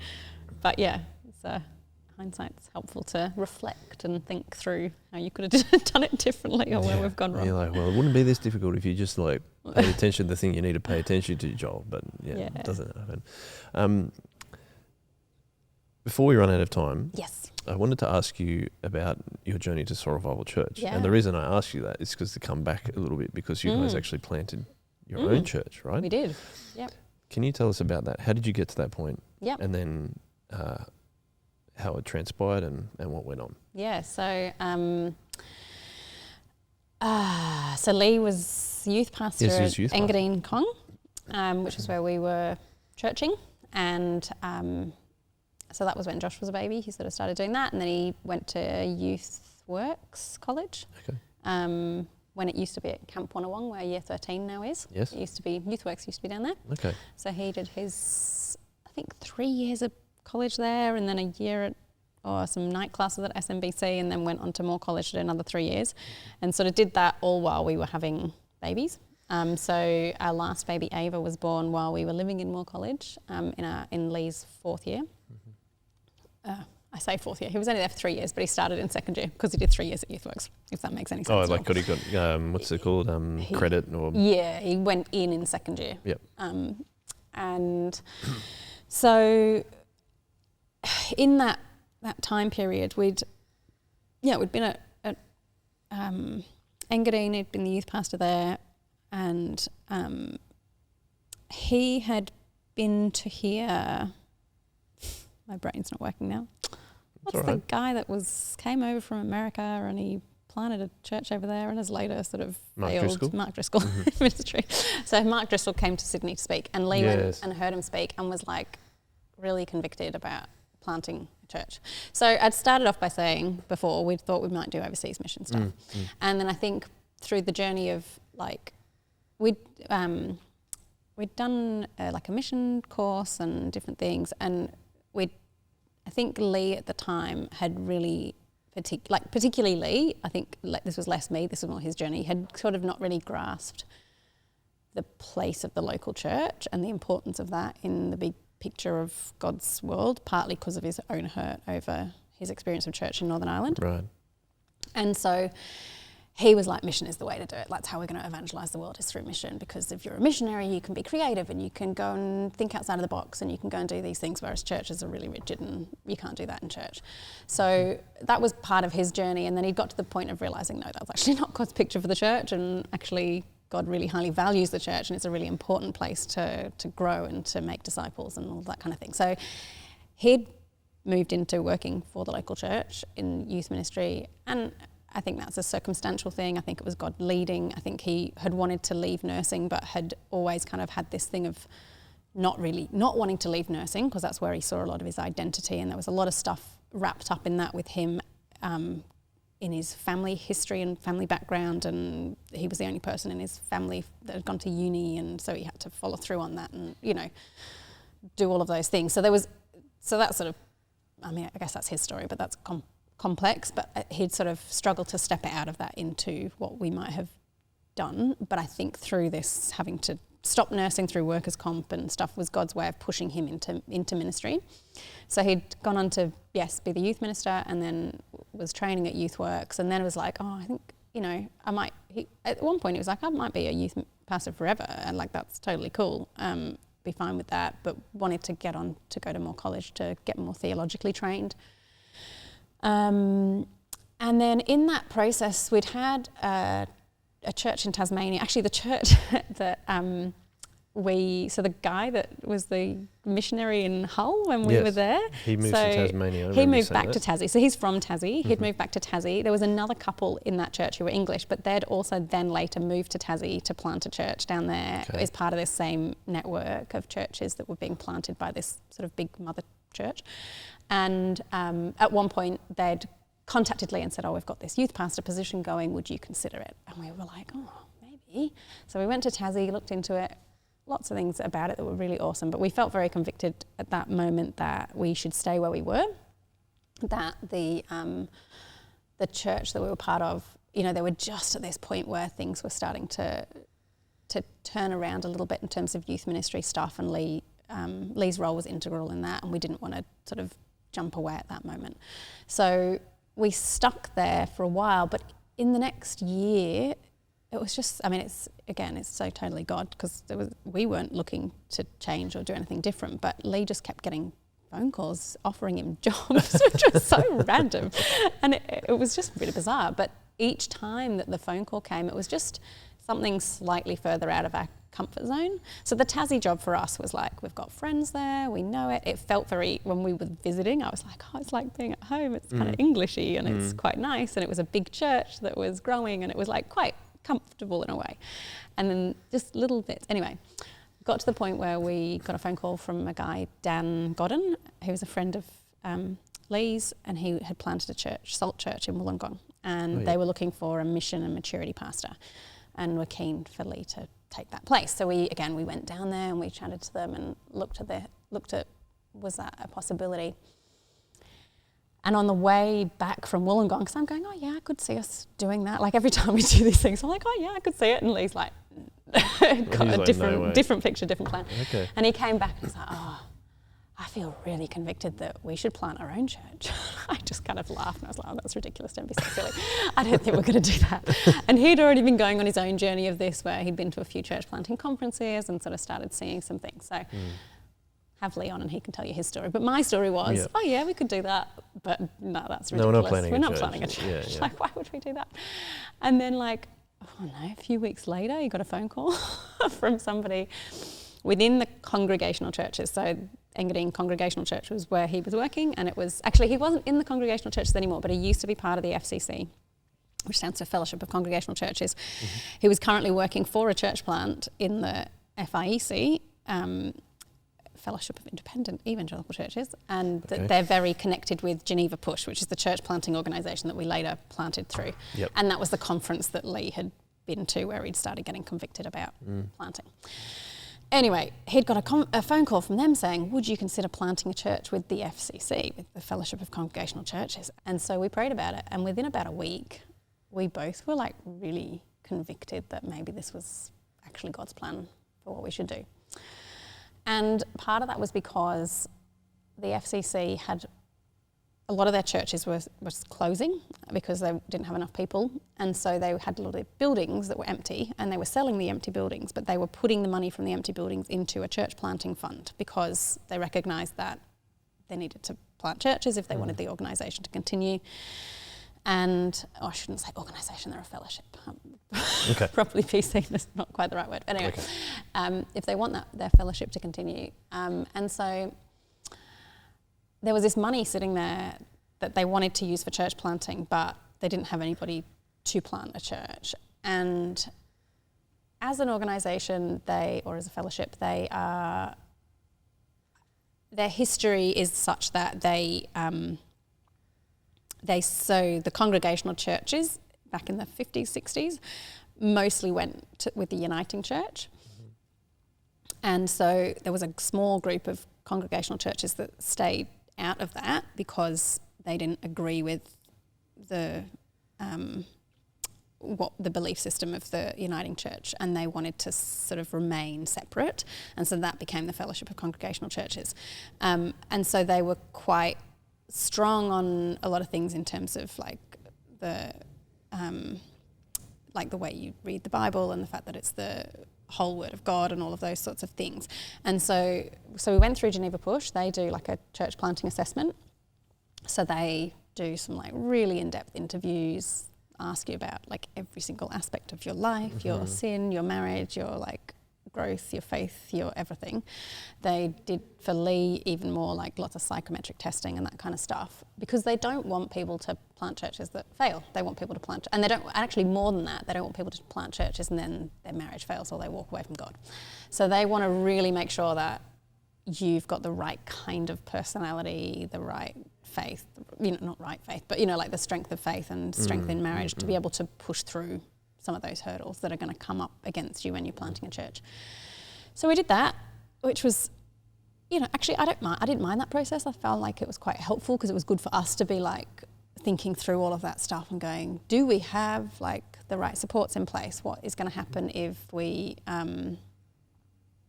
if we have issues in our marriage, or like, all that kind of stuff. Like, do we have what it takes, I guess, because we don't want that to be the case either. Because church planting is difficult. Church planting is difficult. Very it's difficult. And we were really like,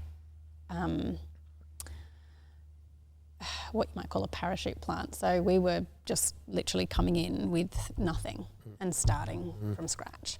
So even though we were planting with the FCC, we weren't being given a group of people. We didn't have anybody to come with us. We had some money, which was helpful because but not heaps, like a bit to get us going for a couple of years. No building, no nothing, like really like from scratch. So that was sort of 2013 we started that process. 2014 Lee finished his final year of Barber College. Our last baby, Ava, was born that year, and we were sort of building a team to plant with that year. So by the end of 2014, even the working out where did we plant was a process, but anyway, we ended up landing on Cronulla. And the end of 2014, we left college, moved to Cronulla, I think the week before Christmas or something silly like that. And it's not unheard of with you guys. And Lee had been really sick that year and had pneumonia and all sorts of things, so hadn't handed in a couple of assignments, and so had extensions on them, but that meant the week we were moving he was still writing assignments even though it was the week of Christmas. So yeah, lots of fun things. So we did that, and then that was 2015 we started meeting weekly in our backyard, and we had a little rental house in Burraneer Bay Road. Yep. And we met in the pool house at the back in the yard. And we started off with us. There was us and another couple. And then that kind of quickly, so this was sort of mid the year before, so mid 2014 we had us and another couple said, yeah, we'll come with you. By the end of 2015 we probably had about 10 people maybe 12 when we started meeting in our backyard. And then sort of by about, I don't know, we did our what's called a public launch about, September time of 2015. And I think we had about 30 people by that point. So we'd been meeting weekly from the January through the September, mostly in our backyard, and then we'd moved to the Masonic Hall in Cronulla at about May time, which was good to just kind of practice that sort of bumping in, bumping out, set up stuff and all the challenges of that. And God was good. He kept growing us, and it was really exciting and hard work. And just after public launch we kind of hit this point of being like, wow, the devil is really trying to get in there, really trying to attack our church. We had so many pastoral issues, and big stuff, not just little things, but in a small church, it was like, wow, there's a lot of stuff going on, including a couple who'd started coming to us who she had some kind of faith, he didn't, and they were living in an apartment that seemed to be like actually have like a demon or something in it. And I've got no reason to doubt from the way that they were explaining the situation. And they were just, he was totally like, oh, don't be ridiculous. Basically, when she was lying in bed, she would feel like something was touching her. And he was like, that's ridiculous, don't be so silly. And she was like, well, just you lie on my side of the bed then, because I can't lie there anymore. And he laid there and he experienced the same thing. Anyway, all sorts of random stuff. So that was kind of like, that's just an example. That's just an example of what was going on. But this couple were like, you know, obviously there was that and there was all sorts of stuff. So I think, we felt like the weight of a lot of that, and really felt like there was a lot of, I don't know. Yeah, I guess we just sort of went, oh yeah, this is a lot, but also we knew that, and this has been a pattern in our lives, is that when something exciting and new's about to happen, often we get a lot of attack from the devil, and so we felt like that was in some ways an encouragement to be like, keep pushing on, keep going, because you're doing something right. Because if you weren't, why would the devil bother? Like, why would he? You know, we'd have a lot of our team meetings in our house, and like the whole team would be in tears and we're going, okay, let's keep going, because there's obviously something good happening here if we're all kind of this fun, this hard. And it was just really awesome, like just digging in. Like, I think one of my things that I love most about ministry is like helping people mature in their faith. And so I'd spent a lot of time with a lot of the women in our core team and just one-to-one meeting with them and really just helping them mature. But obviously in that process, I get the benefit of maturing too, and that real encouragement in discipleship stuff, which I love.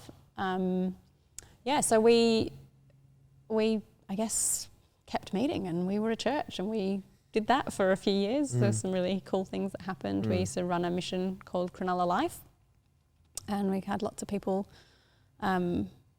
exploring Jesus through that, and 10 or more people come to faith in Christ over the years. That's and awesome.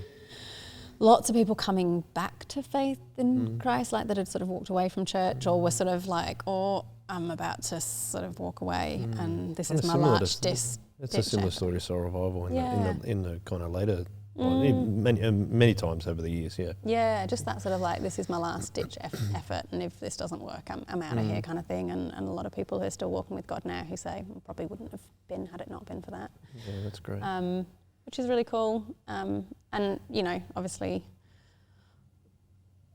we poured our heart and soul into that, but I totally see that it's God doing the work through that. You know, we put a lot of time and energy and effort and love and sacrifice in, but without God working, we can do all of that and nothing much would have changed. And then, I guess clearly Establish is no longer around, otherwise we wouldn't be at Soul Revival, but the sort of the story to that, I think, is, in some ways I'm still trying to work it out. Like, I don't know that I've got a really clear answer as to what happened, but about 2019, we had some financial issues. So a lot of our external funding was starting to pull out, which is right. You know, it should be at that point. We'd been going since 2015, so that's about 4 years. And so, you know, we need to start standing on our own 2 feet, basically. And because of that, we hit some financial issues mid-2019. And a lot of our core team were sort of in their early 20s when we started, and they were sort of getting married and moving because they couldn't afford to live in the Shire anymore. And so, like, a lot of them were moving up the coast and down the coast and away from where we were. So we lost quite a big chunk of our core team at that point, and they were our big, really committed people. And so we had grown from that point, and there was other people around, and we were still probably hitting about, 80 people or something, but they were it was just different. It wasn't our sort of core people who really kind of integrally knew all of our values and what we were on about, and really were sort of, some of them were, but we lost a big chunk of that, is the point.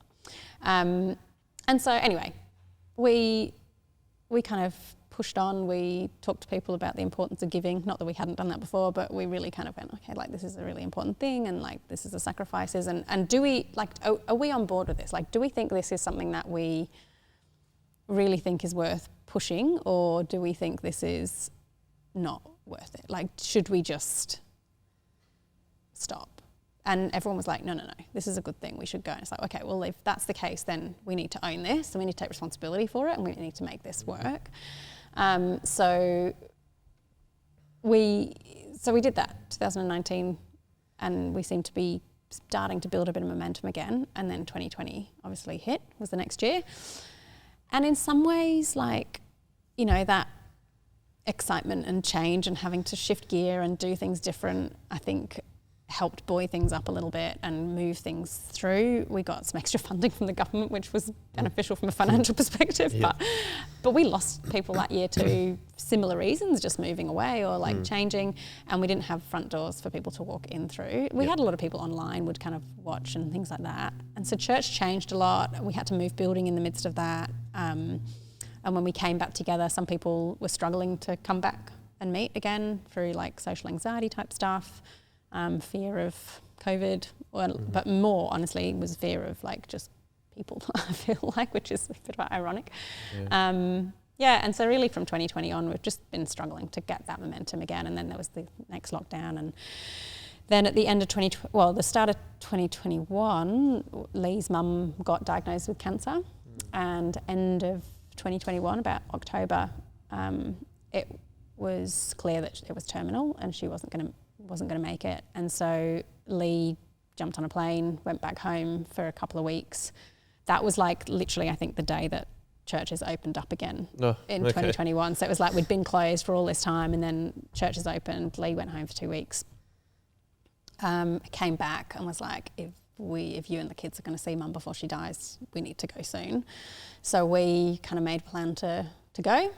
So we, in about 3 weeks, like, packed up the house because we decided the only way we could afford it is if we put the house on Airbnb.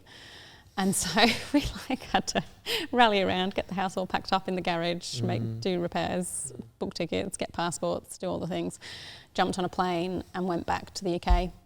And long story short, we had to stay longer because we got COVID while we were there, so we were isolating. Right. So we didn't get to see his mum. We were meant to be there for 8 weeks, and we spent 4 weeks of that isolating. No.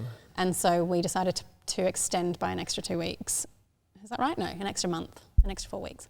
And we were meant to come back end of Feb 2022. The week before we were flying to Australia, we were going to fly to England to see my family. And the day that we were meant to get on the plane, or the day before we were meant to get on the plane, Lee's mum couldn't get out of bed. She was just in too much pain. And called an ambulance, and basically she was admitted into hospital, and they fast-tracked some test results and said, she's actually it's everywhere. Like, it's spread through her spine. She's got multiple fractures in her spine. It's just kind of in all of her entire body. And she's probably got a couple of weeks to live. And we're sort of saying, you know, is the Australian relative here, or do you need to call him? Like, do you need to get him to come from Australia? And said, no, he's here. But had we gone home at that point, he'd have been getting the phone call to come back. Yep. So our thought was we were going to go for 8 weeks, come home, and at some point Lee would fly over at the point at which she was passing away. But at that moment we were like, he's being told to come back, like, we just have to stay until she passes away. And that was an awful, awful decision to make, because we knew where church was at. We knew church was in a bad place. We knew that we'd left them, you know, and not only left church, but left the leadership, like really left the leadership to hold the fort for,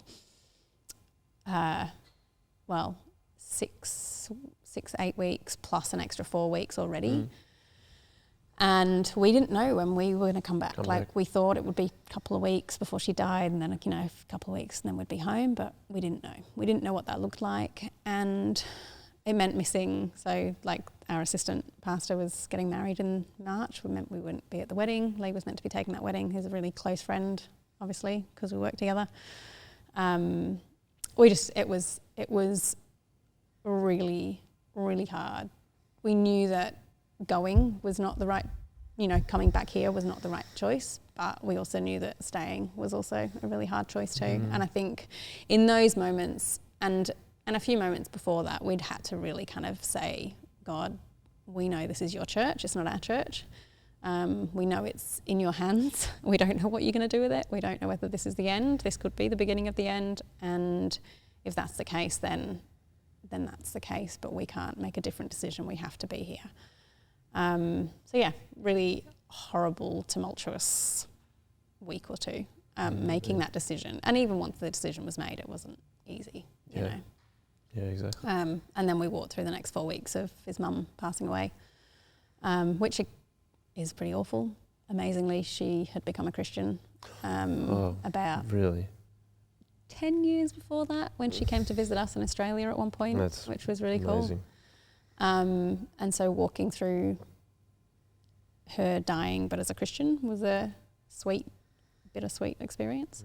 I think death still has a sting. There's no doubt about that. There's not like, you know, yes, she knew she would be with Jesus, but that doesn't mean that death's easy. And we knew that she'd be with Jesus and we'd see her again one day, but it doesn't make it easy. So that was a really hard period of time, and then hard to leave again because we'd been there for 5 months in the end by the time we came home. And, you know, they're our family.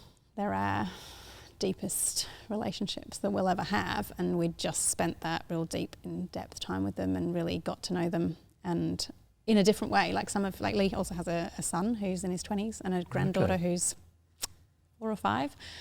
We didn't really know them very well, and we just got to know them really, really well. And so like leaving that is really, really hard. So, and knowing what we were coming home to as well, knowing that Established was in a bad place, knowing that people were hurt by us not coming back, you know, like they were, and I get that. But that was hard to come back to as well, because part of me just wanted to be like, oh, forget it, we'll just stay here with our family.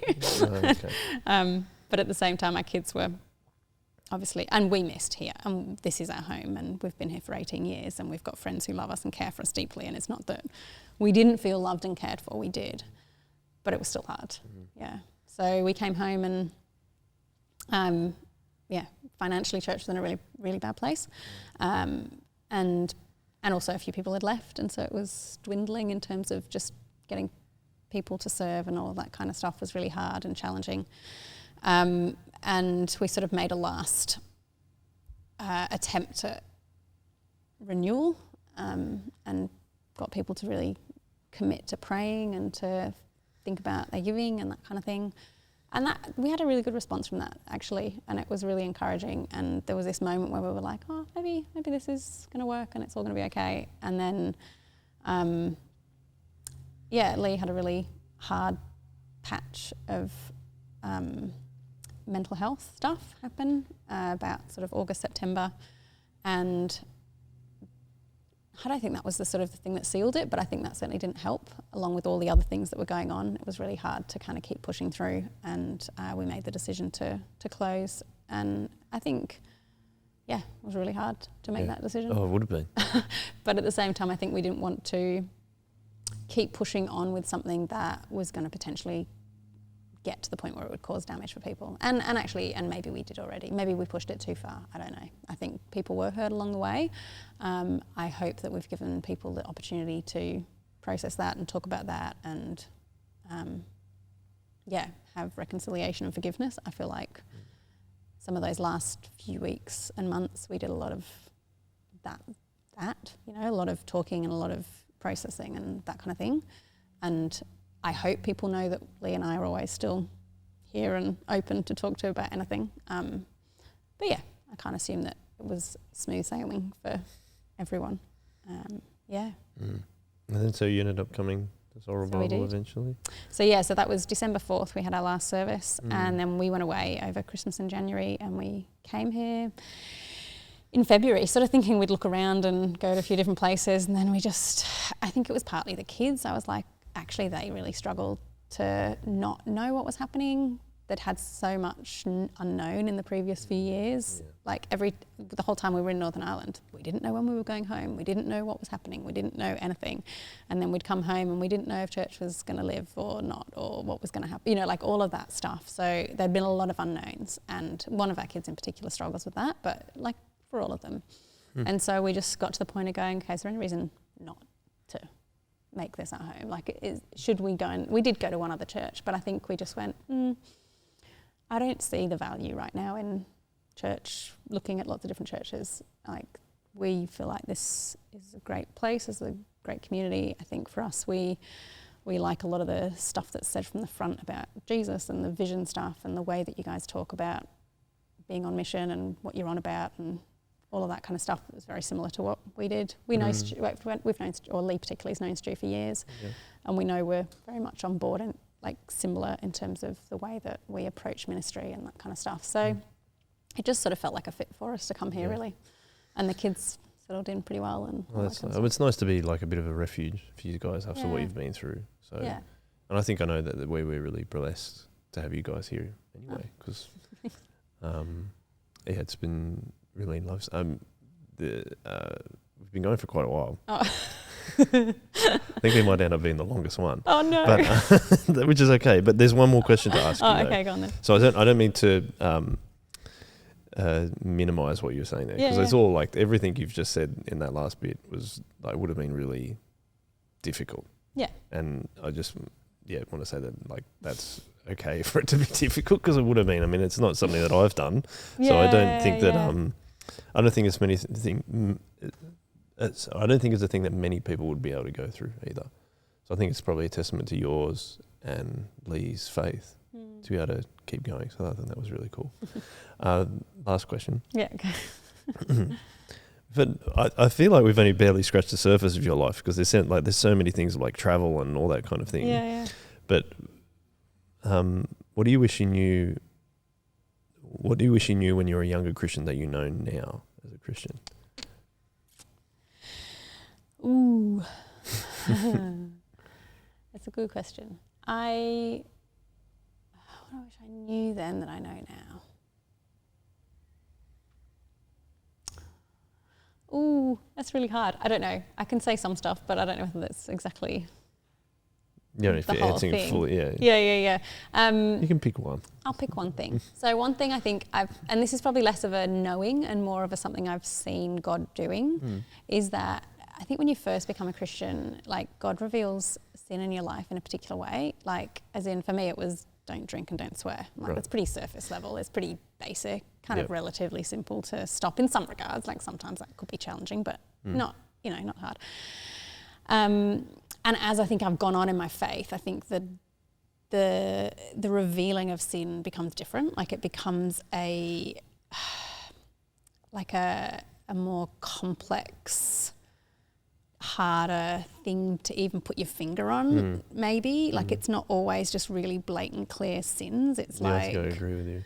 It's like my relationship with Jesus. Like, how do I view God? How much time do I spend with him and give to him? Or how much, like, am I relying on myself? And like, it's much more complex and nuanced, I think. Yeah. And I think God's really gracious in the way that he does that. Because I think if you got this, like, imagine when you first become a Christian, if God showed you it all in one go. Yeah. You'd just be like, okay, take me now. Just let me go to heaven now, exactly. Please. And so I think that's a testament to God's grace as well. But just the depths of like sinful nature, I think, is just something that's revealed slowly over time. So I think it's something I'm glad I didn't know. I don't know if that's kind of like taking the question backwards, but it's something I'm glad I didn't know at the time, was like the depths of my sin and of the way that God's revealed that to me over time. It's just like how corrupted by sin the world is, in a sense, and then you as well. Yeah.